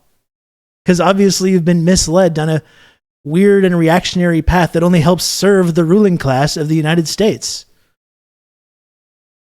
Are you in the United States? You're in the United States, and you think the people that are presenting the biggest challenge to U.S. hegemony that we've seen in our lifetimes, and you're saying they're bad. You're falling for the USA bad, but I believe all the USA propaganda about China, though, at the same time. What's going on with that, Bone and Sinew? I think you should stick around. I think you should stick around. I don't think you should leave. Yes, you can. I don't think I can stick around, lol. Yes, you can. You're staying. You're staying. And that's the end of it.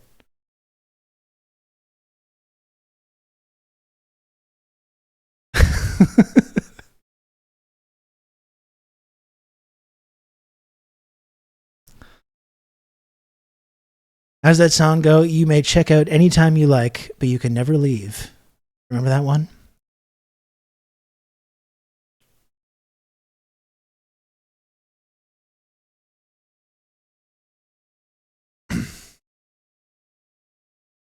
show him the cloud system recruitment video. Convince him to stay. I don't know, like genuinely, I don't get how you can like, honestly though, you look at images of China in like in the late 70s, and you look at images of China today, and you're like, what an amazing accomplishment. How can you not be blown away by that? You know? I don't know. I really don't. The huge gains for people, the huge gains that took place both from the Chinese Revolution and Mao, this country, this semi-colonized country, devastated by war, millions of people killed, millions of people illiterate, starving, and is now, decades later, this burgeoning global superpower that's now challenging Western hegemony, that used the tools of Western hegemony, turned it against ourselves, and is winning. They're winning at the game that we created, that we made the rules of. And we thought that they were going to be this compliant little client state that we're just going to make all our shit and shut the fuck up. And they fucking fooled us. And now they're here they're on the verge of like actually creating an actual alternative, not just for like the people in China, but around the world, the global South, an alternative for development that has never existed in our entire lifetimes. If you're a developing country, no matter where you are, you want to develop, what do you need? You need capital, you need investment, you need infrastructure. Where do you get that? You can't just make it out of thin air. Well, when the United States is the top global hegemon, the top economic hegemon, the only thing you can do is go, please, America, can we develop? Can we have some capital to build roads and schools and hospitals and power plants and water treatment facilities and bridges and ports and airports? And America says, okay, through the World Bank or through the IMF or whatever, America says, okay, sure, as long as you provide us like all the ways that we can have access to all your resources and just funnel those out and make sure no one in your country gets anything, and make sure pensions are low and make sure wages are low, and creates all these oppressive economic conditions. That's how the only option for development for any like developing country for our entire lifetimes. That's what it's looked like. Now there's an alternative. There's an alternative now. There's an actual, if you're a developing country, you don't have to talk to the West. You can set aside all the gains for average people in China, which is still not finished, by the way. There's still this ongoing process. This is still an ongoing process. There's still a lot of poverty in China. There's still a lot of problems. But just that, in and of itself, the fact that there's this alternative now for developing countries around the world for the first time in our lifetimes. And you say, well, Rob, but China just wants the resources as well. And they do. Yeah, they go in and they make actual deals, mutually beneficial deals to get these resources. Not like the West. Not like the West, where it's like, oh, we're just like taking and taking and taking, and we're going to set the terms for what your economy is going to look like, what everything's going to look like. We're going to take and take. We're going to build infrastructure, but it's just going to be a port and a road to the forest where we take all the fucking rubber or lumber or oil or minerals, whatever it is, and like that's the infrastructure we're going to make. Meanwhile, you have China going, yeah, we need your resources. We would like the resources. Yes, this is true, but here's what we're going to do for you. We're going to build schools and power plants and roads and bridges and rail. And we're going to actually help you develop and get on your feet and not be dependent on us. That's not like exciting to you? You don't think that's kind of cool? This is the first time in our lifetimes that this has been an option for any of these developing countries. And then you look at like the actual progress that they've made just domestically, just over those last several decades. It's been absolutely incredible.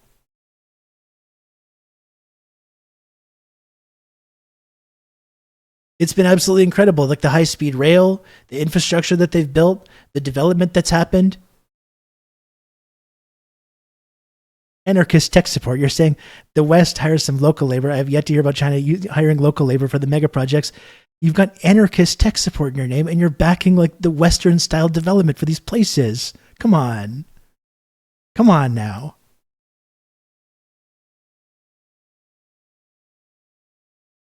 You don't think any of that's cool? I think that's cool. I don't know. Just call me crazy. Call me crazy. And when you live in the empire, when you live in the United States or Canada or one of these like Western countries, and you say like, no, I don't like that either. I don't like the West. I don't like Canada or the United States, but I don't like them either. Well, what you're really doing is just backing up and still supporting the current system that exists right now, which is dominated by Western hegemony.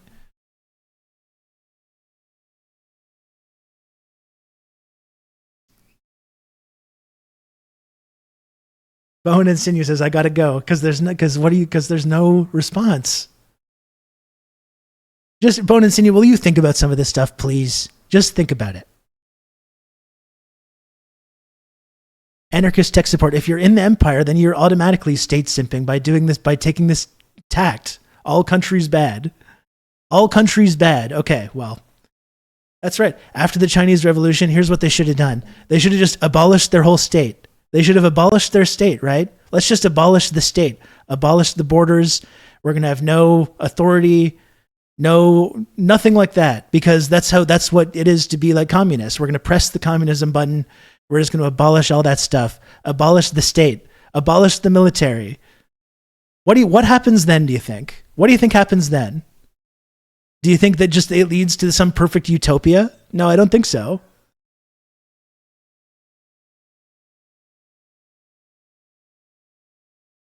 Marx tells us the state will wither away. It withers away. Withers. It doesn't just go away right away. It withers away over time, over decades, over lifetimes, as long as imperialism remains a threat to these places. They can't just abolish the state. They can't just abolish the state. That's not how it works.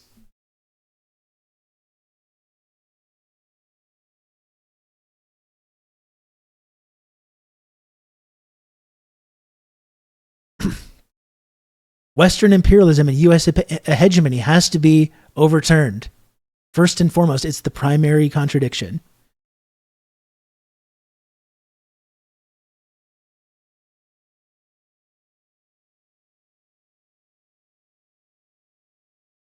I like the masked line as a middle ground that keeps the protections of the state but maintains accountability to the people. Dengist revisionism, BTFO. I don't know. It seems like the government of China is pretty popular in China, though. That's the thing, doesn't it?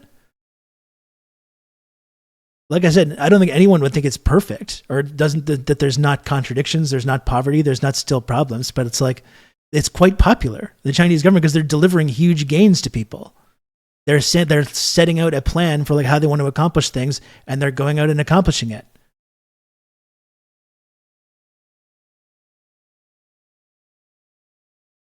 And they're like quite popular. There's a pretty high approval rating, significantly higher than like approval rating for like the US Senate or the Canadian government or anything like that.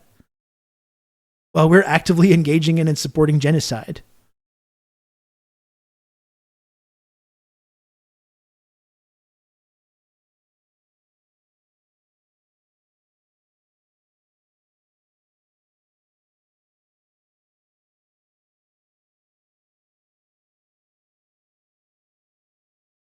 I'm getting fired. This is like an old Rob stream here. We're getting into all the old fun arguments here. Immediately transitioning from the Steve Gadd drum solo to ranting and raving about this.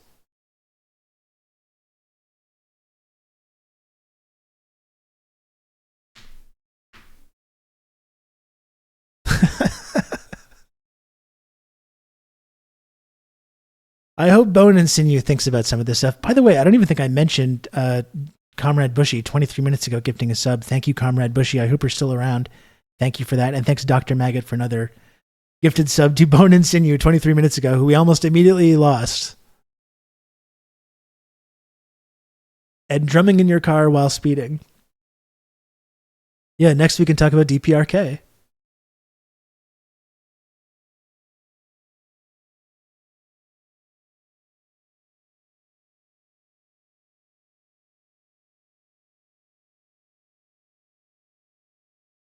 The whole state withering away, how'd that work for USSR? Well, it didn't work for USSR because it got destroyed primarily by Western imperialism. USSR had to spend billions and billions of dollars on an arms race to protect themselves from the psychotic nuclear-armed imperialist power that was hovering over them for their entire existence. They never really got a chance for the state to wither away. They were trying to protect themselves the entire time, and they protected themselves until the entire project collapsed.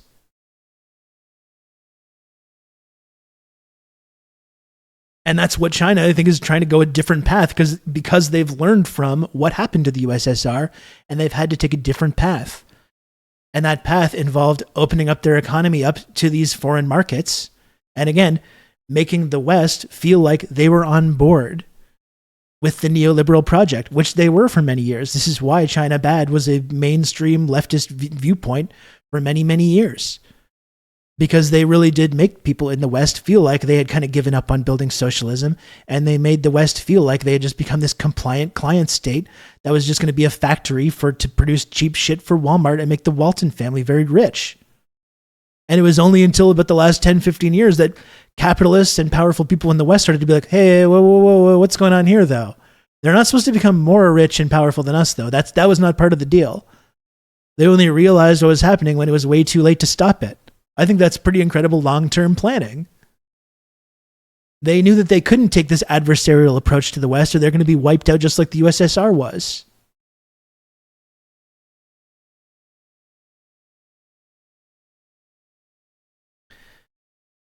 We looked at it the other day as well. I don't even know if I could find it, but like there's this incredible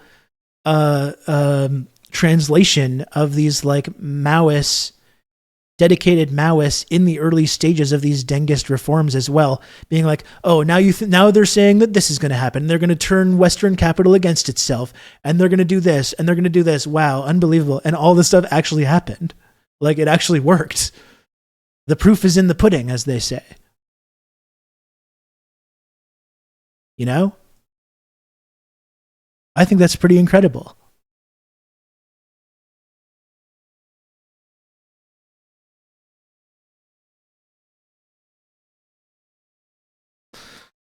Western capital turned on itself pretty completely. Yeah, and even now that there's like appetite, Duke, for like to take this adversarial approach to China, Western capital is so intertwined. They're like, whoa, we don't want that though. This is going to fuck up everything for us now.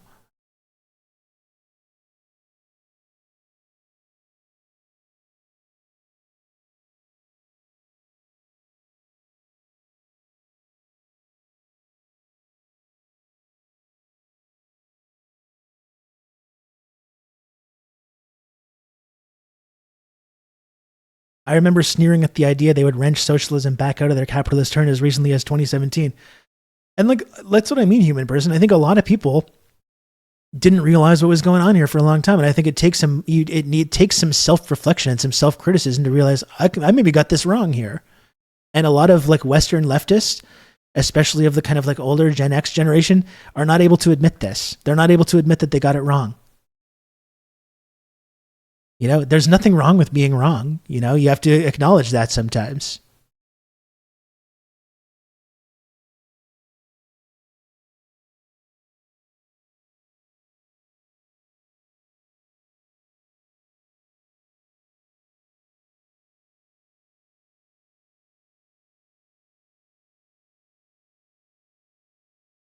I hope Bone Insinuator is like trying to just later on at night, like lying down in bed being like, I hope they question their worldview a little bit. As soon as it's funny because people are so like tuned off to the idea. As soon as they hear this idea, they're like, no, I have to leave. I got to get out of here. You know what I mean? It's like they're so wedded to this idea. All countries bad, all states bad, China bad. As soon as they hear someone like totally unironically making this case, they're like, I got to leave. Just jump out the window. You know?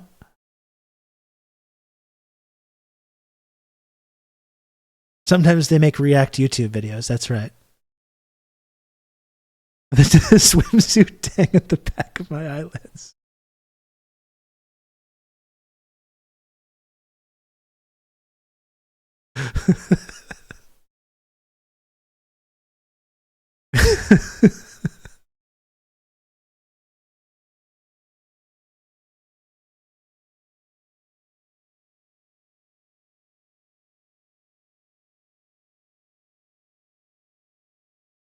Anarchist text support. I don't know what you're talking about.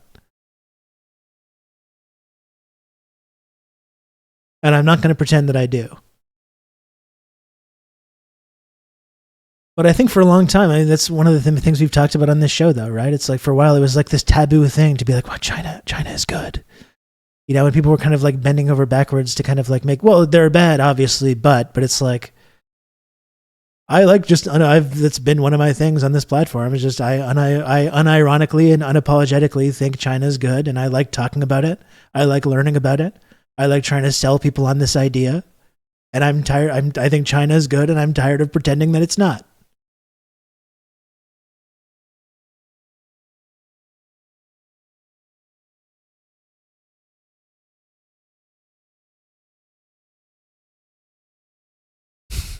It's been one of the main things that I've talked about on the show now for 4 years.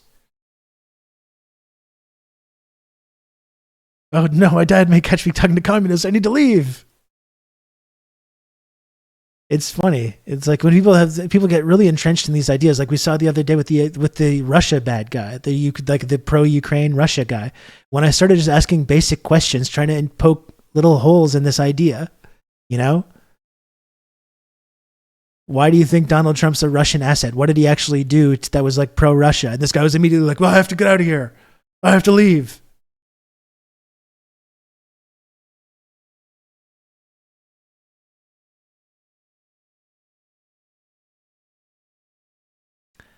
I'll be honest, I was pretty uneducated on DPRK at the time, and this broadcast temporarily moved to Pyongyang, and I do remember feeling that ingrained subconscious, get out of here, these are the bad guys feeling. And that's how I get you, Dr. Maggot. That's how I get you. Once you push past that, this is exactly why I'm in the still struggling away with my extremely low to mid tier Twitch channel, because like I take these stances, people show up here and they're like, oh, this guy seems all right. And then I start talking about this stuff and they're just like, please, I have to leave right away. I have to leave.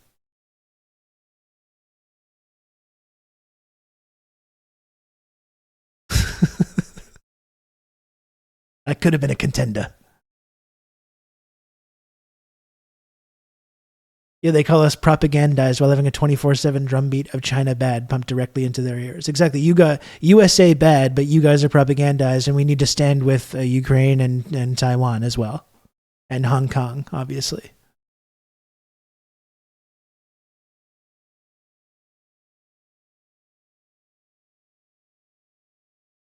I've had to mute for a bit because of work, but I used to be a China bad socialist, citing things like number of billionaires and criticizing Dengist reforms. Deng was on the cover of Time with Nancy Reagan, but I hadn't really considered that billionaires are also executed regularly for betraying the public good. Do I think China's perfect? No. Can we benefit from its example? Yes. I mean, I think that's the really uncontroversial thing that I think we should be doing, Husker. Just like, let's take a look at the successes, look at the failures, try to learn from that, try to apply that to our own analysis of our own society. What's wrong with that? And I think you could make the argument that the pendulum did swing maybe too far towards capital and towards that kind of Western style economic viewpoint. But the thing about the pendulum in China is that it has kind of swung back, especially over the last couple of years.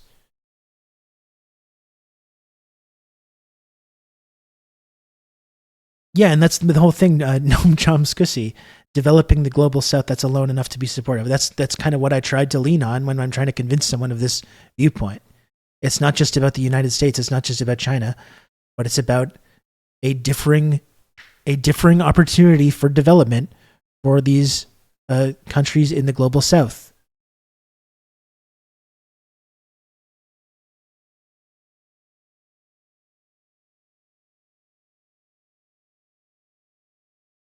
That's why she did some slapping to Hu Jintao. Exactly. Exactly right.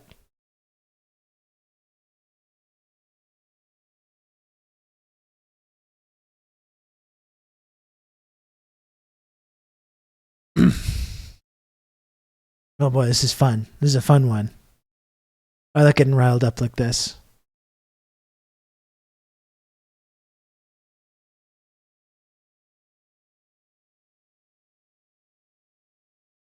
The West thought Xi was going to be China's Gorbachev, and instead he cracked down on the capitalist class. Yeah. And that's the thing. I understand why, like, Western liberals are be like, oh, they're cracking down on all these people. Jack Ma, what happened to him? And oh, these billionaires. But it's like, why are like people on the left saying that? Why do you care? You can count on me. You're gonna have good old Rob to talk you through all this. Can you get weed in China? I don't think so, but you also have to understand that like China's views on drugs are shaped by their own history. Like that's historical materialism, right? The way drugs and opium especially were used to literally destroy China and destroy millions of people's lives. I think you understand a little bit why they take a stronger viewpoint on that. Big Maskington, thanks for the 11 months. I appreciate it.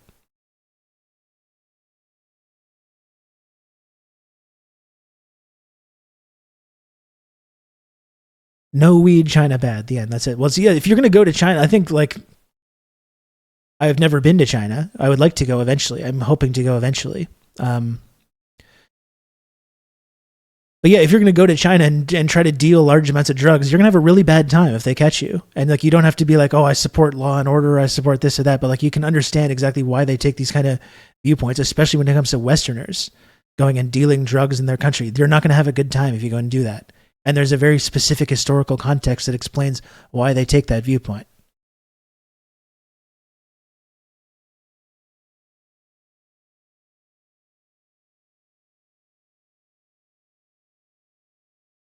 You're speaking ill of our poor baby boy Michaels, the precious Michaels.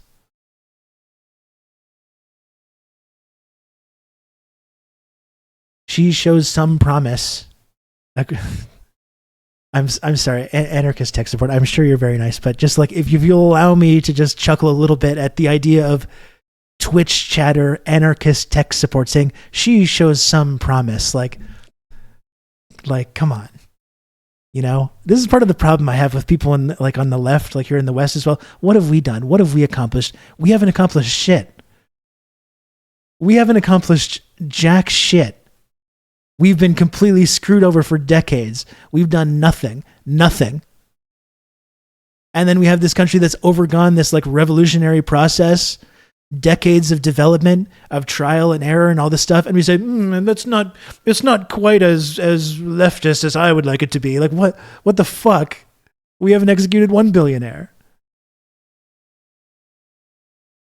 He doesn't execute enough billionaires, nor does he reinstate the cross-pollination of academia and industry that made Maoist China most promising. I don't know. I'm not going to sit here and I don't feel like we have a lot of legs to stand on when it comes to criticizing China's socialism. This is one thing that I think it's kind of chauvinist.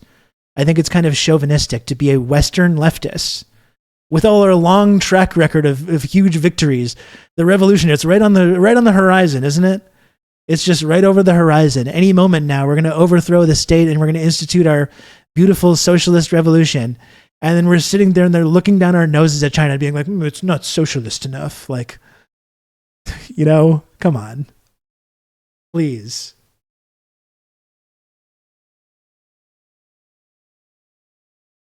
That's chauvinism. That's Western chauvinism. I think we need to be aware of that when we're engaging in like that, and we need to be able to call it out as well.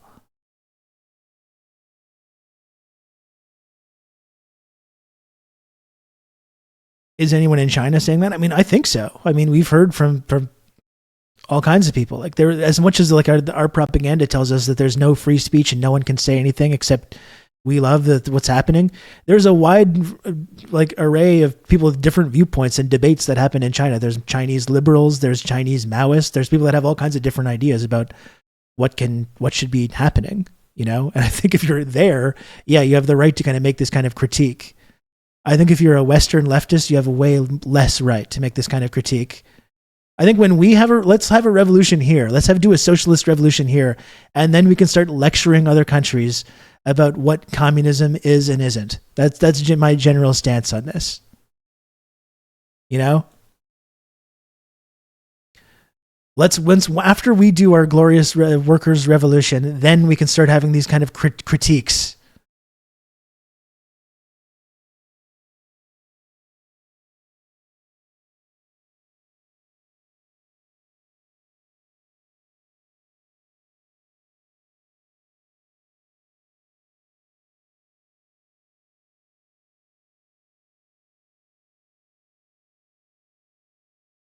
Then why did Falun Gong make a ballet show but not being able to do cult shit? Yeah, it's crazy that they don't want CIA-backed cults operating in their country.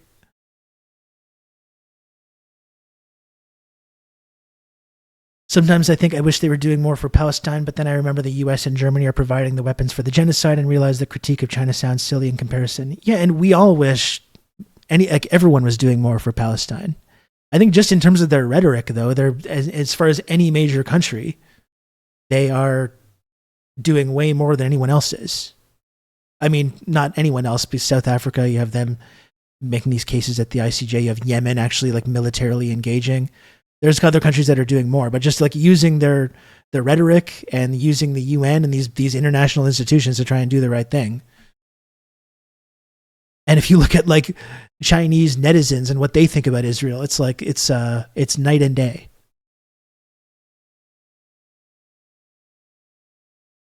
The existence of shadow socks as proxy software kind of stands in refutation to the depths of free speech in China. Well, I'm not a free speech absolutist either. Look at our fucking shitty society. You think free speech is like a really great thing? I think it's really not good, actually. I don't think all speech should be free. I think some speech should be censored, frankly. I think there's a lot of fucking terrible reactionary people out there, and we should absolutely be silencing them and censoring their viewpoints.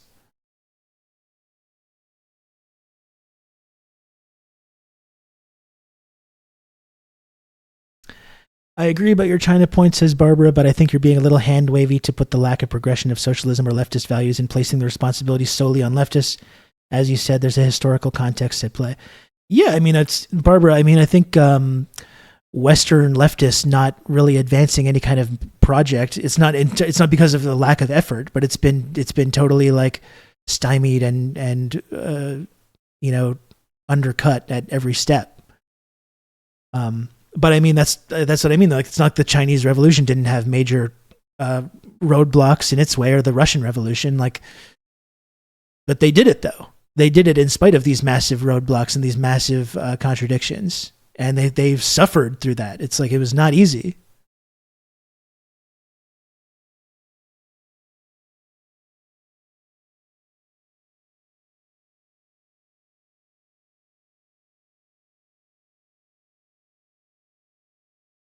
Is there going to be free speech for the fascists? Are they going to get to keep their newspapers and their radio programs? Yeah.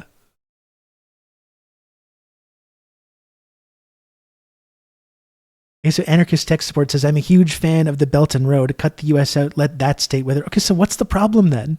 Then why are you on here arguing? Like, just take the wins when you see them, you know? It's okay to support this stuff.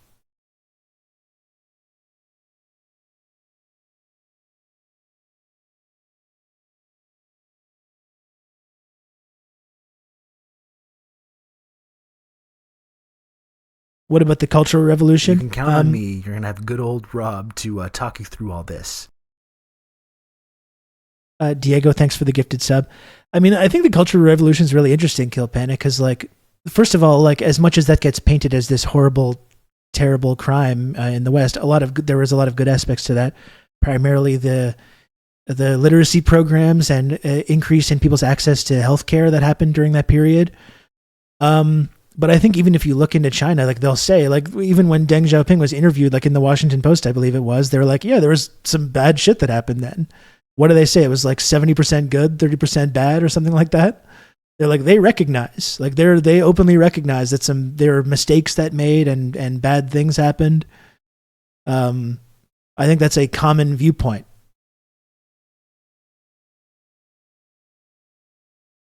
And again, you look around our culture, you don't think we need a cultural revolution of some kind? Like, look at the people we're surrounded by. We spend all the morning talking about them, all the Pierre Poilievre people and all these folks. We're surrounded by these reactionary psychos.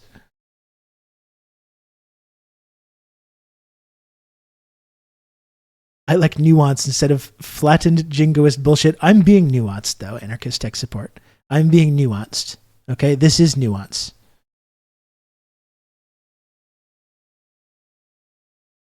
Like I said, no one worships China or thinks it's perfect. It's a perfect socialist utopia. No one thinks that.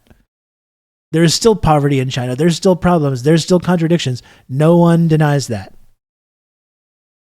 But flattened jingoistic bullshit is just saying China bad. Well, you people think China's good? Well, I gotta leave. I gotta get out of here. You know? That's flattened jingoistic bullshit. We need to organize and politely ask the landlords to stop raising rent. If we just ask politely enough, they're going to do it this time.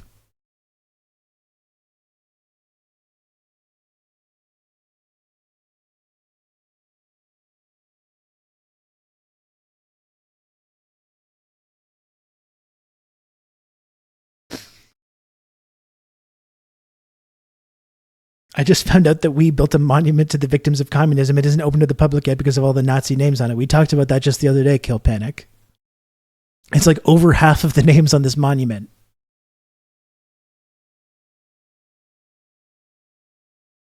We have Canadians saying Indian immigrants have ruined our culture by working minimum wage jobs at Tim Hortons and Canadian Tire. Our country absolutely does need re-education. 100%. Absolutely. I swear I cannot believe the world I'm living in sometimes. And Kill Panic, this is exactly why this show exists, so we can talk about this stuff.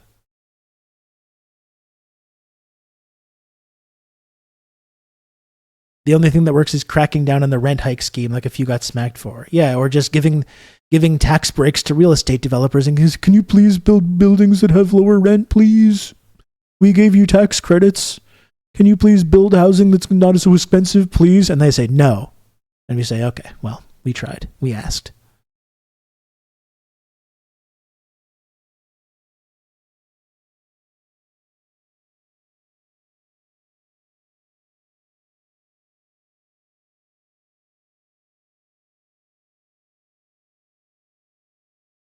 We need to be able to count on having good old Rob to talk us through all this. That's right. That's how it goes.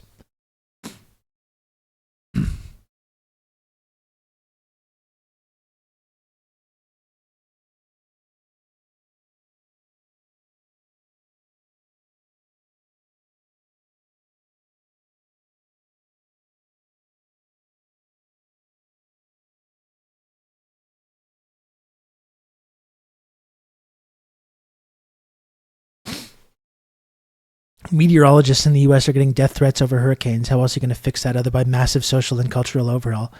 Seriously. And it's just, when you think about the logistics of that too, you realize it's not happening also. We're going down just like a dark path. And like, doesn't seem to be a lot of ways that we can avoid it. We can do, and this is where I give tons of credit to anarchists who I think do fantastic work, organizing within their communities, mutual aid, These are the things that are going to maybe help us get through the coming fucking dark times that we're headed towards. But we're not having a big cultural revolution. I'm sorry to say. I don't think we have a glorious leftist socialist revolution on the horizon anytime soon. We're surrounded by people that have been broadcast into their brains from cradle to grave about how that's the ultimate evil that's ever going to happen to them. They think Justin Trudeau and Joe Biden, that is the communist revolution. We're surrounded by people that think like this.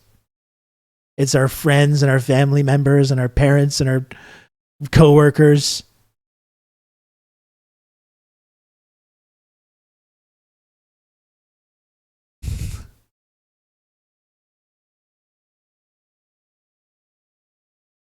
The fact that this all started with Joe 110 bringing up Rage Against the Machine and my bringing up the Tibet concert is pretty fitting. This really is an old school. It's more of an old school throwback stream. Yeah, liberals too, a human person. And look at how liberals have... There's American liberals that are like, we need to nuke Iran now. Like that's what like your nice MSNBC watching aunt is on now.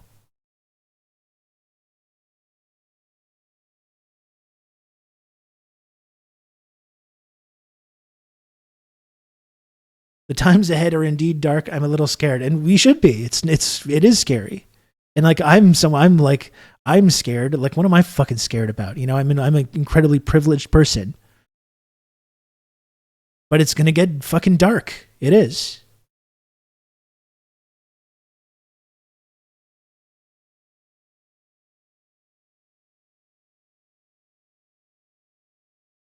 the end of empire will not be pretty. Well, like look how Israel's lashing out when they feel like they inherently subconsciously even feel their project is being threatened now. Look at them lash out.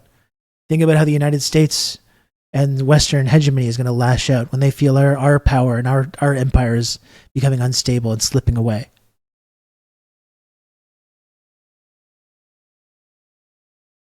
I have family every day talking about this shit and falling into this trap lately here in Canada, and it's brutal. I think we all have stories like that.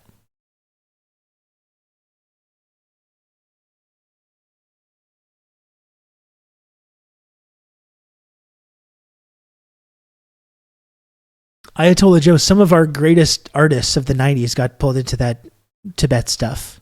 The Beastie Boys were big into that as well.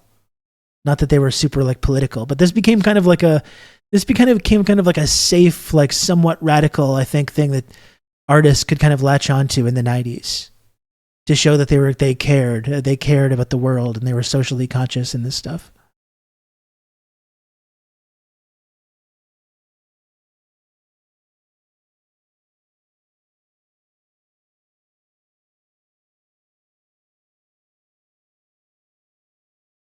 Richard Gere, yeah, became a Tibetan Buddhist. That's right, yeah.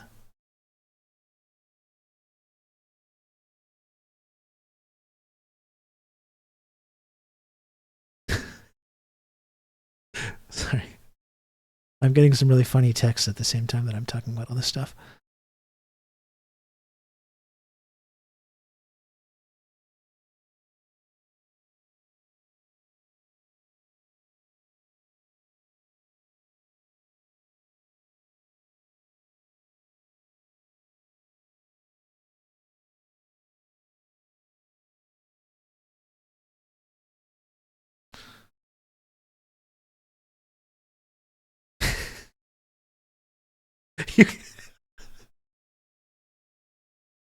You can tell them my text. Wow. This is when I'm trying to talk about this stuff. I got a message that said, I got shoe polish on my hand and it's kind of hard to get off. So just thinking about people who used it for blackface, trying to get it off their faces.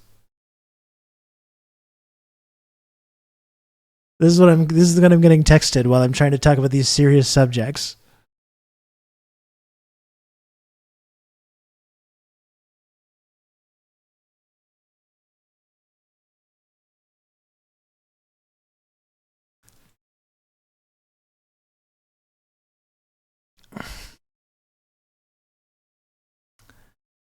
All that Tibet propaganda is how you ended up with liberals like Sam Harris in the 2010s saying Buddhism is peaceful and Islam is violent. Yeah, totally.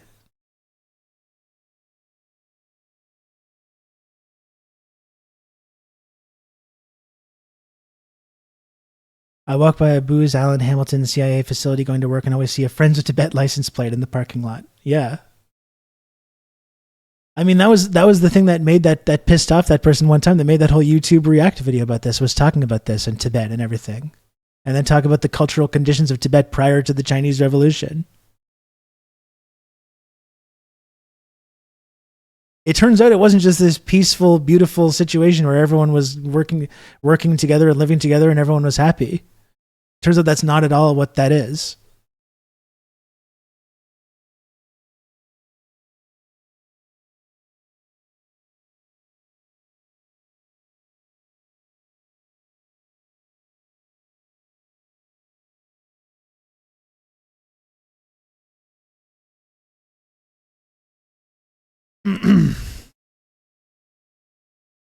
Can you talk about some of the pre-World War II context in China, specifically the invasion of Manchuria and the communist role in fighting the Japanese?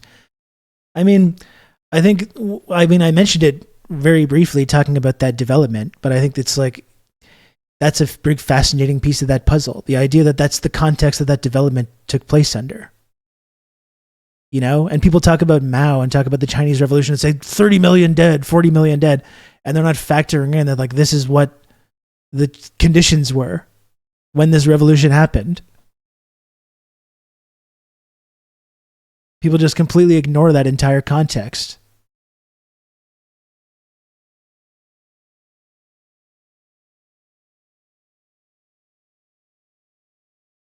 Max, that's not true. That is not accurate, what you just said.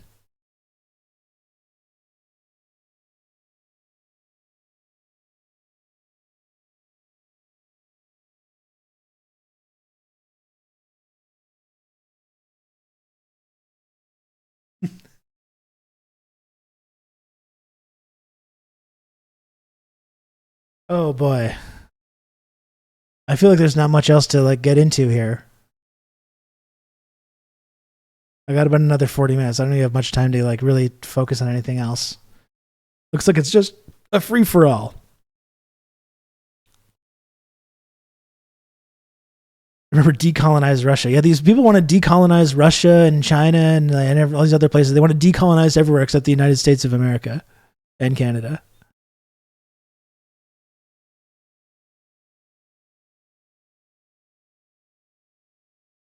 That and also every single death toll number for communism being heavily overstated and often actual right-wing lies. That's what I find so funny about. I talked about it the other day, but that's what I find so funny about this like victims of communism monument. It's like all the millions and millions and millions killed. We got 550 names on this monument, and 300 of them are Nazis or Nazi collaborators. It shouldn't be that hard to find some names to throw on this thing, you know, apparently.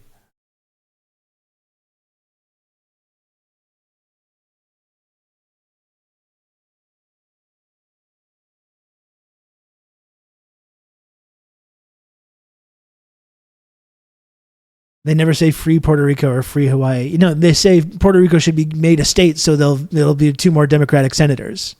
That's as much as they think about it.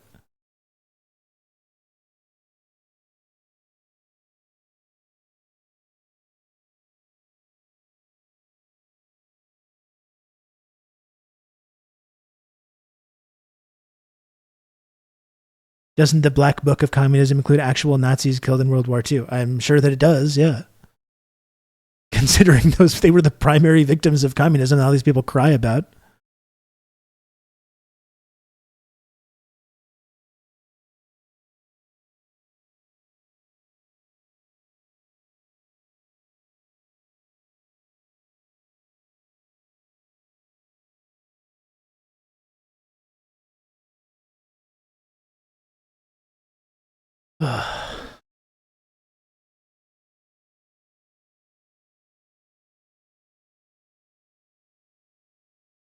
Replying to a person who last sent a message 10 minutes ago.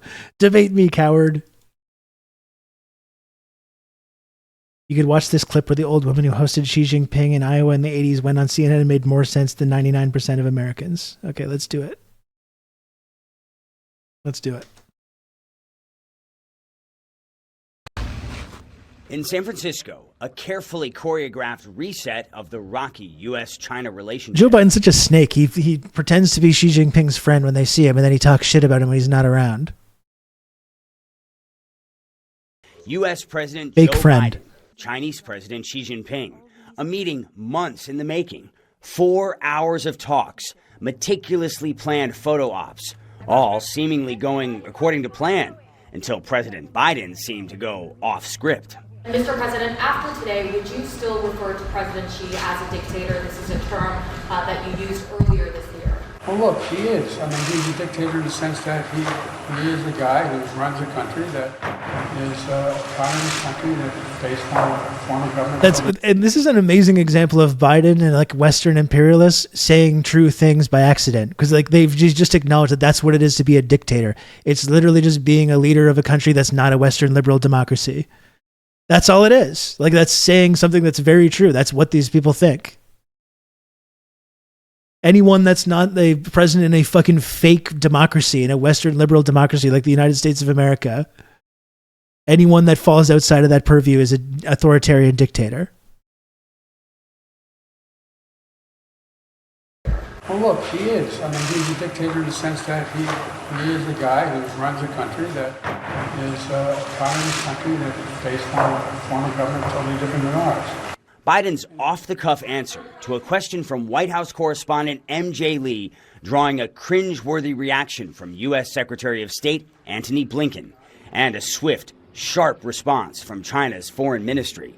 This is extremely erroneous. It is an irresponsible political maneuver which I love China when they get pissed firmly off. Their opposes. diplomats get pissed Beijing off. had It's a always similar enjoyable. reply back in June when Biden called his Chinese counterpart a dictator at a California fundraiser.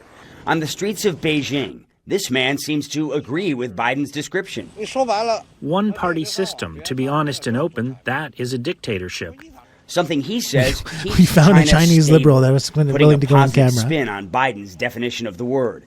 Beijing's communist rulers have long argued stability makes their system superior to Western democracy. I agree. They actually do stuff. Ever use the word dictator. No, it's only a democracy. It's only a democracy when you have this total gridlock of these multiple parties that agree on most things, but then like disagree on a few things and have complete inability to ever build infrastructure or deliver gains to working class people, or do actually anything that actually helps anyone that votes for them.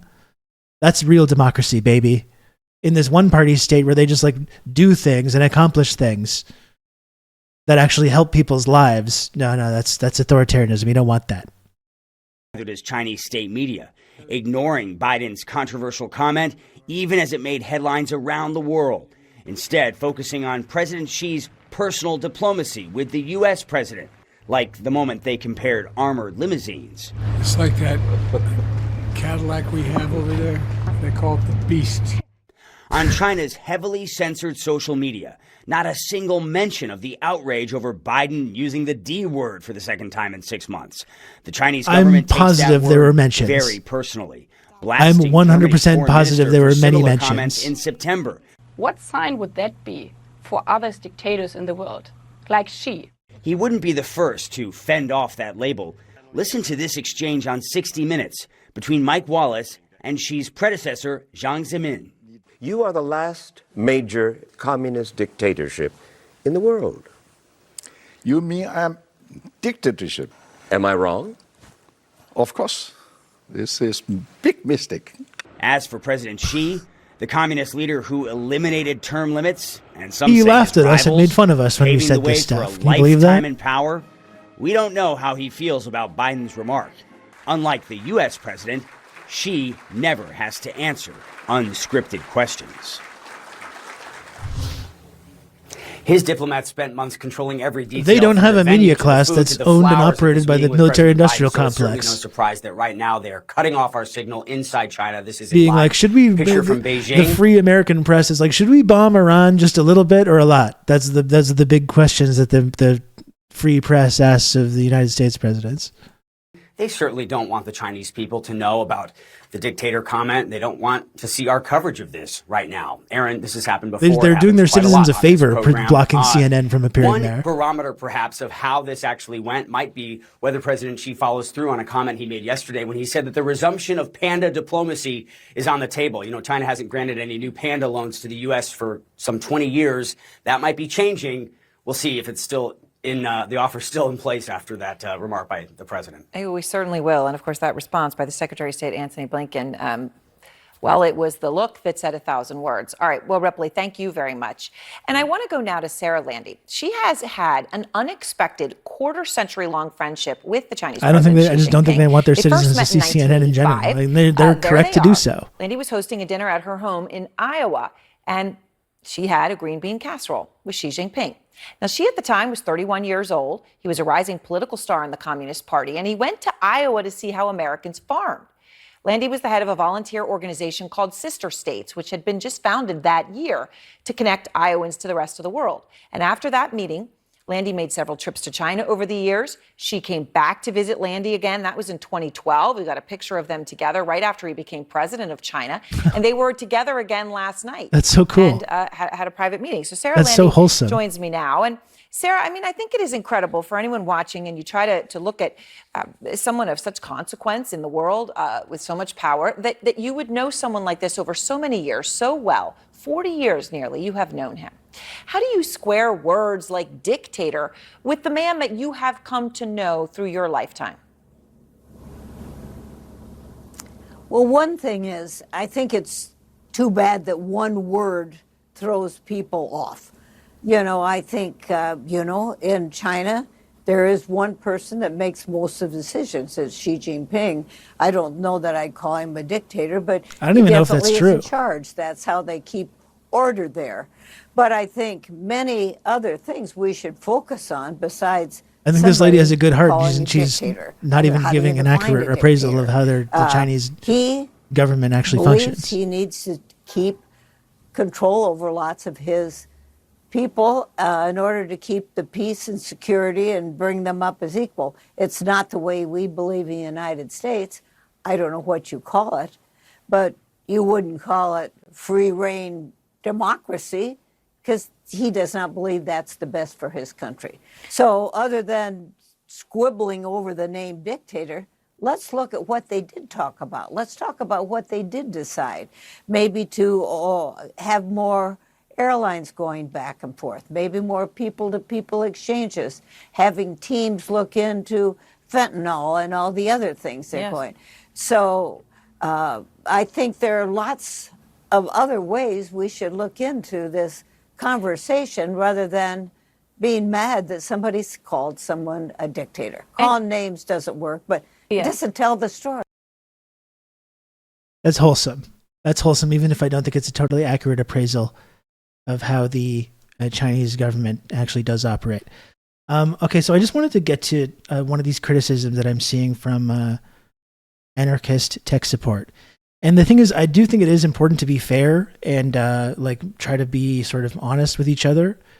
And there is something that I find really incredible that I do want to talk about, which is a really amazing, and what I think is something that we should all learn from, is this successful anarchist revolution.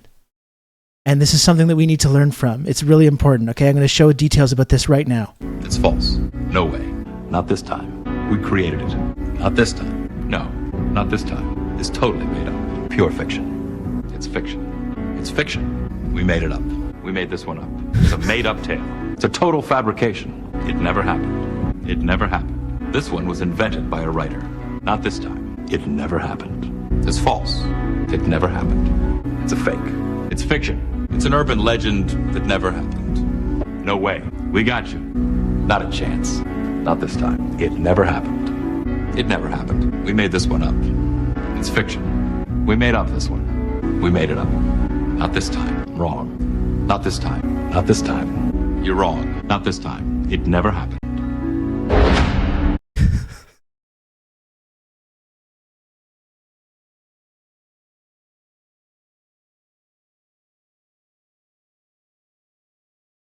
Gabriel Boric doing NATO military drills is what happens when an anarchist gets into power. Yeah, or he's like literally not standing in solidarity with any other Latin American country that's a victim of Western imperialism. Robbo here like Lenin shit-talking Kautsky. Why would you respond to Kautsky, Professor Shaminator? Why would you respond? There's no point. There's no point in responding.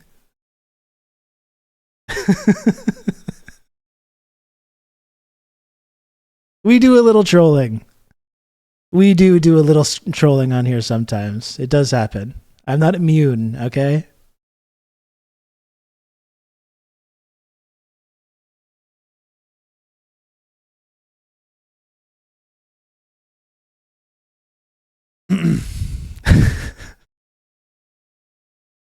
Oh boy. We're having some fun on here today. We're having a good time on here today.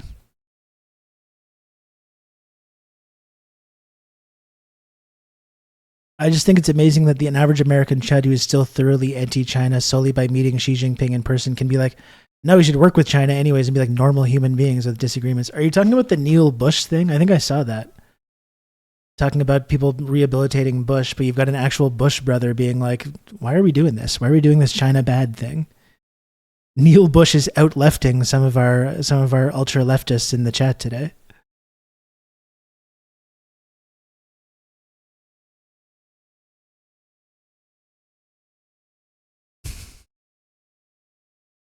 It never happened.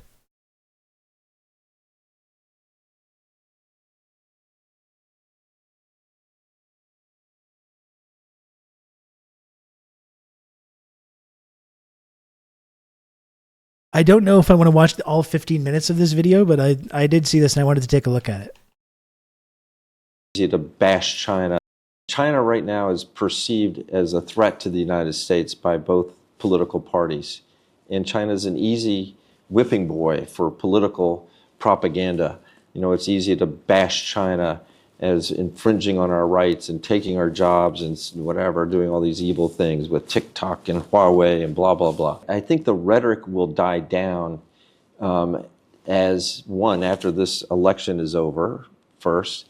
Second, after we realize that our economy has been damaged by tariffs, China's rise from a very poor bicycling country to a country now that is the leading deployer of electric vehicles on the streets, or, where there's so much prosperity that was unimaginable 50 years ago when I first came here. I've come to the conclusion, and most Americans probably can't even tolerate that I will say this, but that the Chinese system has worked for China.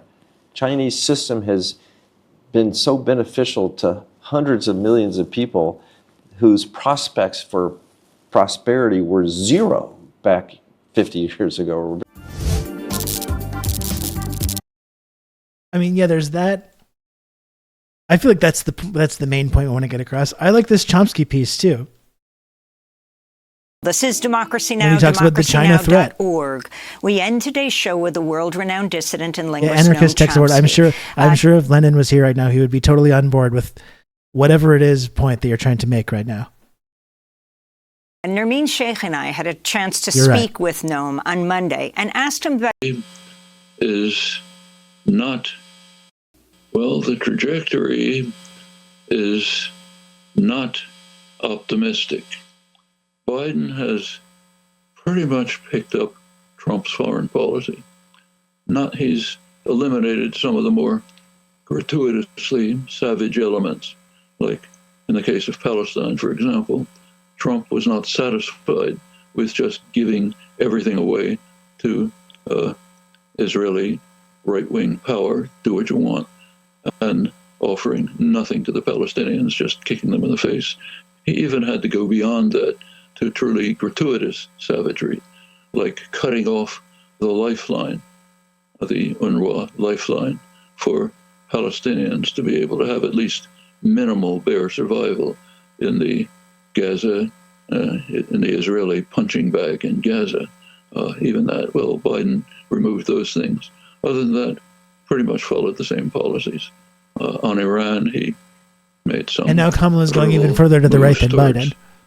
Overcoming the crime of U.S. withdrawal from the joint agreement, but he's insisting on perpetuating Trump's position that it's the responsibility of Iran, the victim, to move towards harsher agreement because the United States pulled out of an agreement that was working perfectly well. The worst case is the increasing provocative actions towards China. That's very dangerous. By now, there's constant talk about what's called the It's interesting. China The anarchist text word says Chomsky needed to retire decades ago. This is one of the most famous anarchists, and he's making a point that runs contrary to what you think. And you're like, oh no, I don't want to hear about this. And then you say, I've done more praxis today than you do all week, but go off. Want to be king? Anarchist tech support. You're posting in Twitch chat. Come on now. Come on. Please. Even What are we doing read it here? in sober, reasonable, usually reasonable journals about the terrible China threat. Well, what is, and we have to move expeditiously to contain and limit the China threat. And what exactly is the China threat? Actually, that question is rarely raised here. It is discussed in Australia, the country that's right in the claws of the dragon. This is a wild one today. Recently, the distinguished statesman, former Prime Minister Paul Keating, did have an essay in the Australian press about the China threat. He finally concluded, realistically, that the China threat is China's existence. The U.S. will not tolerate the existence of a state that cannot be intimidated the way Europe can be, that does not follow U.S. orders the way Europe does. Listen to pursues its Noam. own course. He's That's not always the right, threat. but he's right about When this. we talk about the threat of China, we're talking about alleged threats at China's borders. China does plenty of wrong things, terrible things. You can make many criticisms, but are they a threat? Is the U.S. support for Israel's terrorist war against 2 million people in Gaza, where children are being poisoned because 1 million children are facing poisoning because there's no drinkable water. Is that a threat to China? I believe this was prior to October 7th. It's weird. Yeah. From 2 years ago, mentioning that. Interesting. I thought history started on October 7th and everything was peaceful prior to that. It's a horrible crime, but it's not a threat to China. What China, serious abuses that China is carrying out are wrong. You can condemn them. They're not a threat. Right at the same time, as Keating's article, Australia's leading military correspondent, Brian Toohey, highly knowledgeable, did an assessment of the relative military power of China and in their own region of China and the United States and its allies, Japan and this is already at 1.25 speed. Laughable. One U.S. submarine, Trident submarine, now being replaced by even more lethal ones. One U.S. submarine can destroy almost 200 cities anywhere in the world with its nuclear weapons. China, in the South China Sea, has 4 old, noisy submarines, which can't even get out because they're contained by superior U.S. and Allied force. And in the face of this, the United States is sending a fleet of nuclear submarines to Australia. That's the AUKUS deal, Australia, UK, United States, which have no strategic purpose whatsoever. They will not even be in operation for 15 years. But they do incite China almost certainly to build up its lagging military forces, increasing the level of confrontation. There are problems in the South China Sea. They can be met with diplomacy and negotiations. The regional powers taking the lead could go into the details. But the right measure is not increasing provocation, increasing the threat of an accidental development which could lead to devastating, even virtually terminal nuclear war. But that's the direction the Biden administration is following, expansion of the Trump programs. And that's the core of their foreign policy programs. World-renowned dissident author,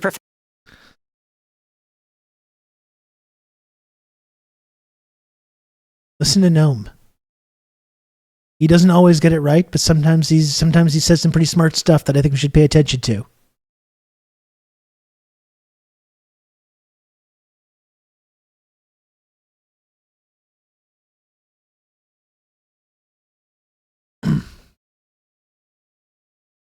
Well, this has been quite a TRRS stream, hasn't it, folks? It feels like it's 2021 again. I feel like a young man, spry, in the prime of my life.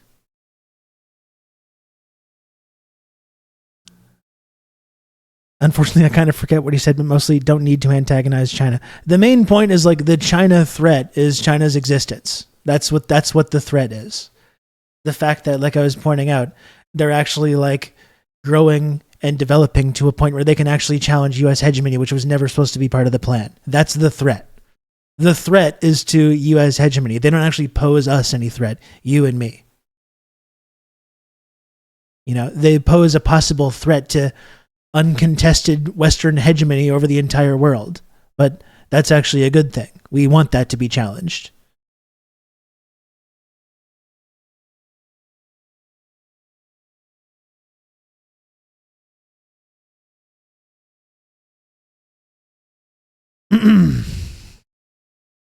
That's the same idea in his book with Vijay Prashad about Cuba. The threat is defying the United States and existing. The fact that this is kind of a a tangent. No, it's not really a tangent, but it's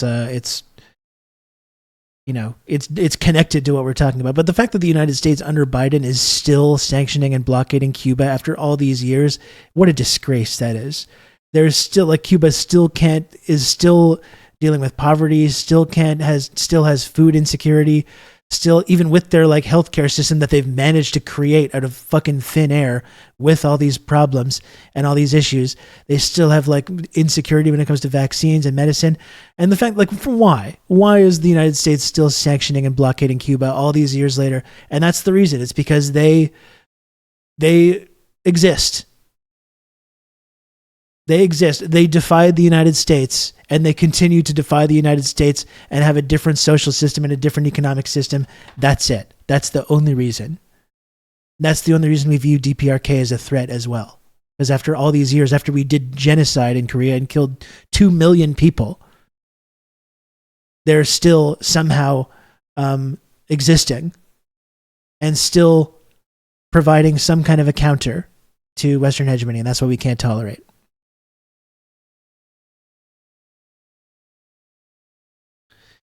If the anarchists had taken power after the Russian Revolution, they would have been smoked by the fascist. Countries constantly under attack by hegemons don't determine the context they have to exist within. In the era of the nation state, to seed, to loosen it, syndicalism will get you got. I think that's a good point, Barbara. We're just going to abolish the police and abolish the state, and then we're going to get absolutely rolled right away.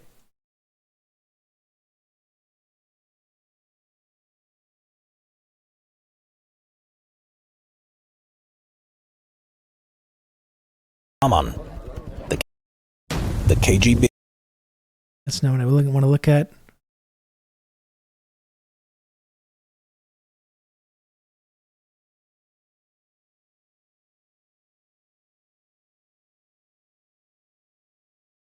Mercenary armies, destruction of the productive facilities of the society, more invasion, more sabotage, economic boycott, economic embargo, monetary embargo, technological embargo,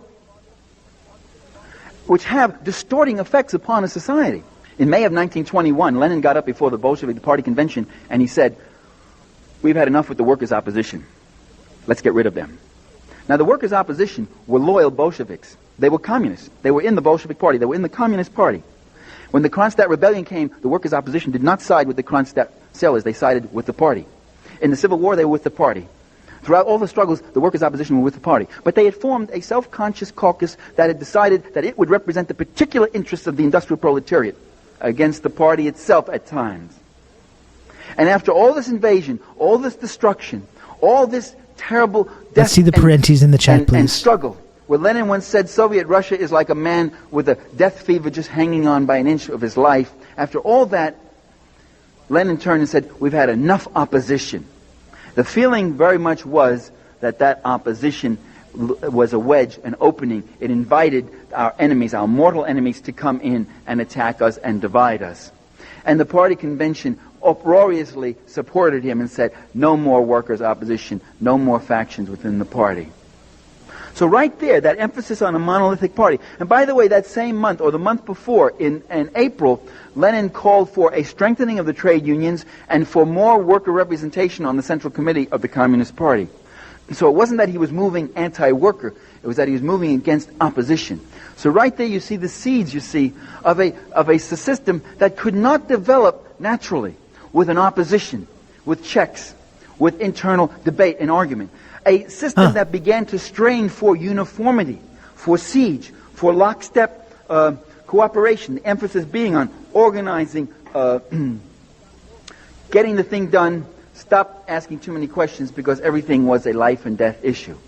When the Sandinistas came to power in Nicaragua 10 years ago, filled with ideals and hopes for their nation and their people, they discovered a very awful thing. And it wasn't about themselves, even though they had to do it to themselves. It was about that capitalist encirclement. They discovered that they needed a secret police. They discovered that they needed a security police. Because all around them, coming in from two borders and within their own society, were acts of sabotage, espionage, attack, mercenary invasion, and the like. And they understood that if the revolution was going to survive, it would have to build up instruments of state power, instruments of coercion even.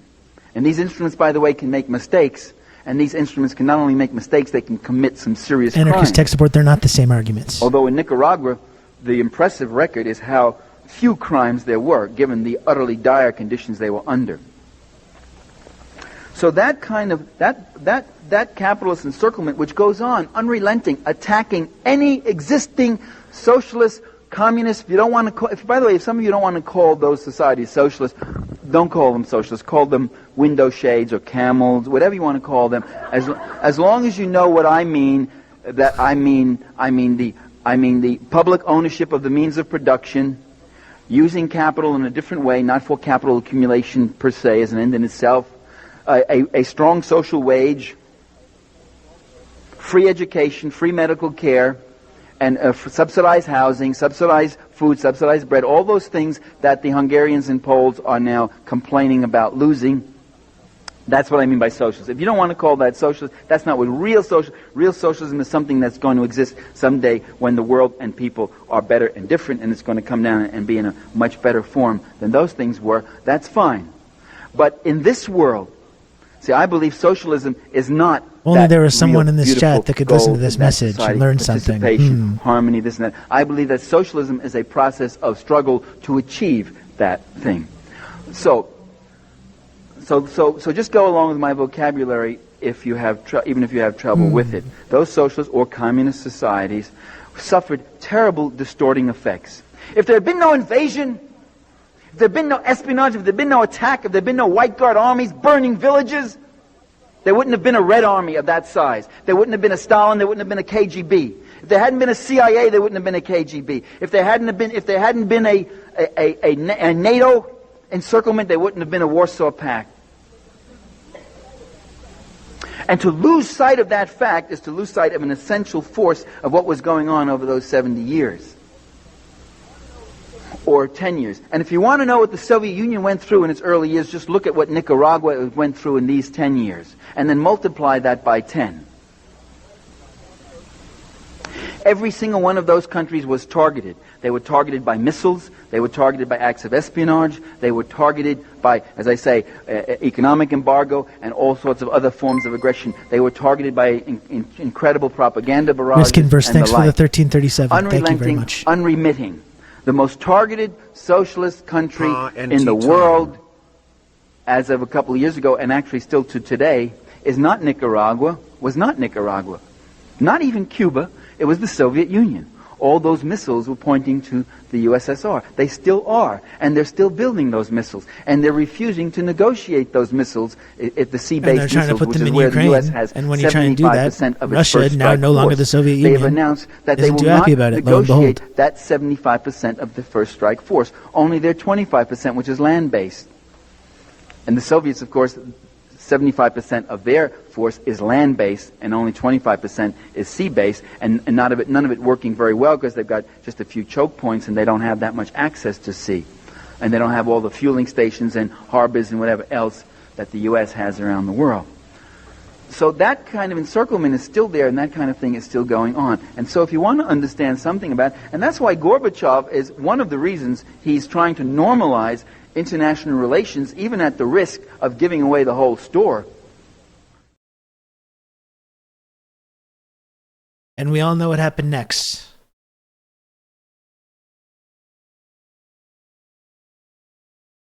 We all know what happened next.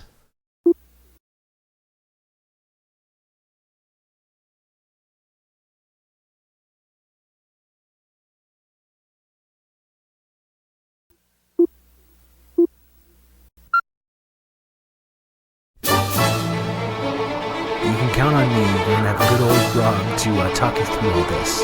Thank you, Sean, for the gifted sub. I really appreciate it, man. Thank you. Это Горбачев. Горбачев. Это из-за него у нас в экономике бардак. Да благодаря ему у нас новые возможности. Это из-за него у нас политическая нестабильность. Да благодаря ему у нас свобода. Полный хаос. Перспективы. Политическая нестабильность. Да благодаря ему у нас есть писахат. За Горбачева! За Горбачева! За Горбачева! За Горбачева! Sometimes nothing brings people together like a nice hot pizza from Pizza Hut.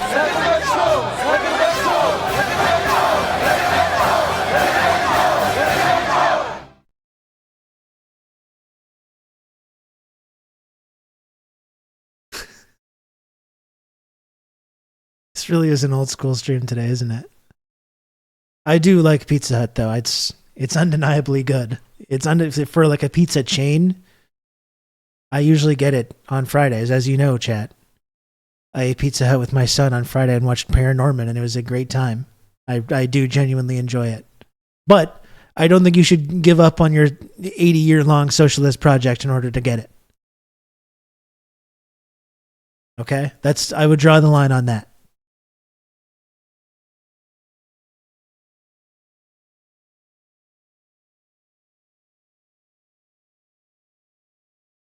Does Pizza Hut in Montreal serve poutine? I imagine that it does. I can't say I've ever gotten it.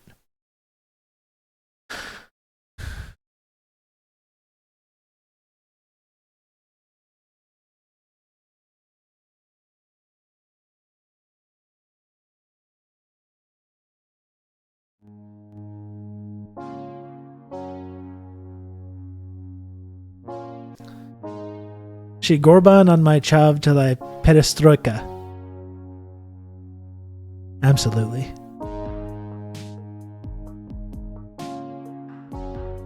Well, folks, it's about that time, isn't it?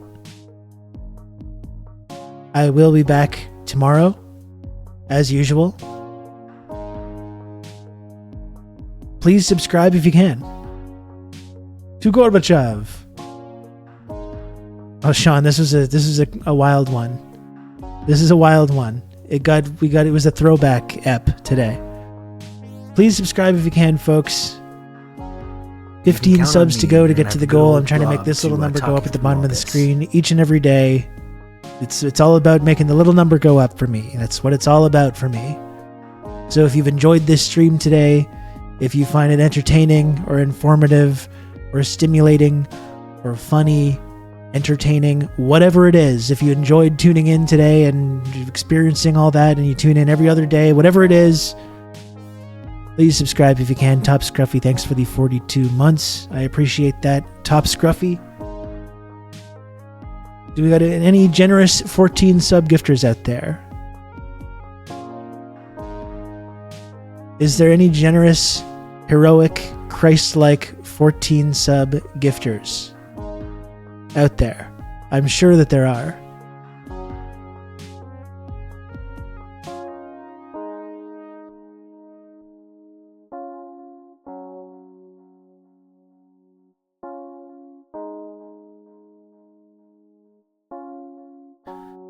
You can count on me. You're going to have good old Rob to talk. Thank you, Barbara, for the gifted sub. That's very kind of you.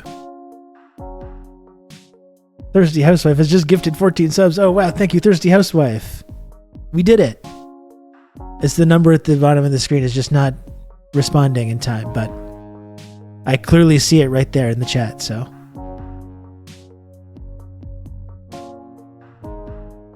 I spent my sub gifting money on magic cards just like some kind of sick freak. How dare you do things for yourself that make you happy in your life? I don't remember saying that was okay to do. I don't remember saying it was okay to spend your own money that you work for on things that you enjoy in your life. Actually fucked up, it's true. Happiness isn't allowed in the friendship triangle. I mean, doesn't this make you happy? Don't you enjoy this? Isn't this your entertainment? Why do you need magic cards?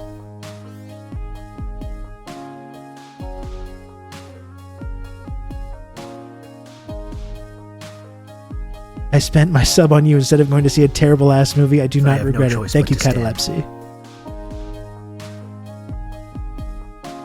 Scott Bobbitt just pledged $2 on Patreon.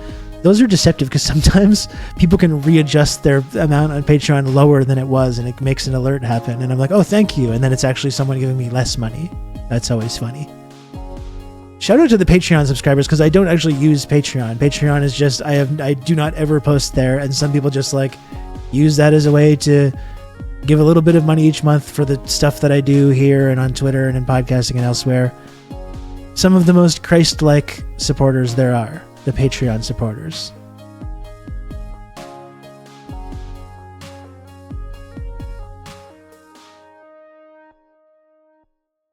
Happiness is the first thing to go in the triangle. There's a reason Duke is still on the first tier of friendship. Exactly.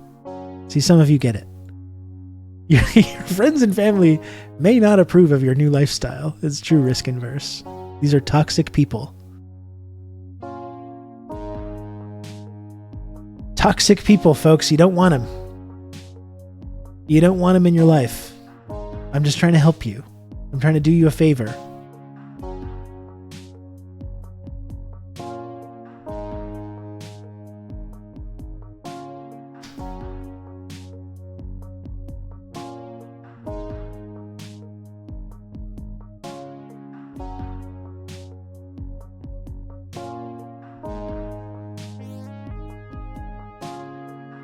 There's still a few moments, folks. There's still time. There's still time for someone to come through with 13 gift subs at the last moment. The buzzer beater. Go back to the club. I haven't even seen Megalopolis, and I don't even know if I even ever will see it, but I love that line so much. The line and the delivery by Adam Driver. Go back to the club. Club. Fuck. That's good stuff. I think that's one reason, even without having seen it, that I think there's value in films like Megalopolis. I think Megalopolis, even if it is a disaster and it's a massive mess and it's bad, even if it is that, and some people I know do really like it, but it's already made more of an impact on our culture than so much of the slop that gets churned out each and every day. Isn't that something? Isn't that, can you make an argument, a pro Megalopolis argument just from that? It's already had more of an impact. We're gonna remember more. We're gonna talk about Megalopolis in probably 10 years, whereas we will not talk about so much of the crap that comes out each and every day. Thank you, Sean. I appreciate you, man. Take care, folks. I'll see you tomorrow, all right?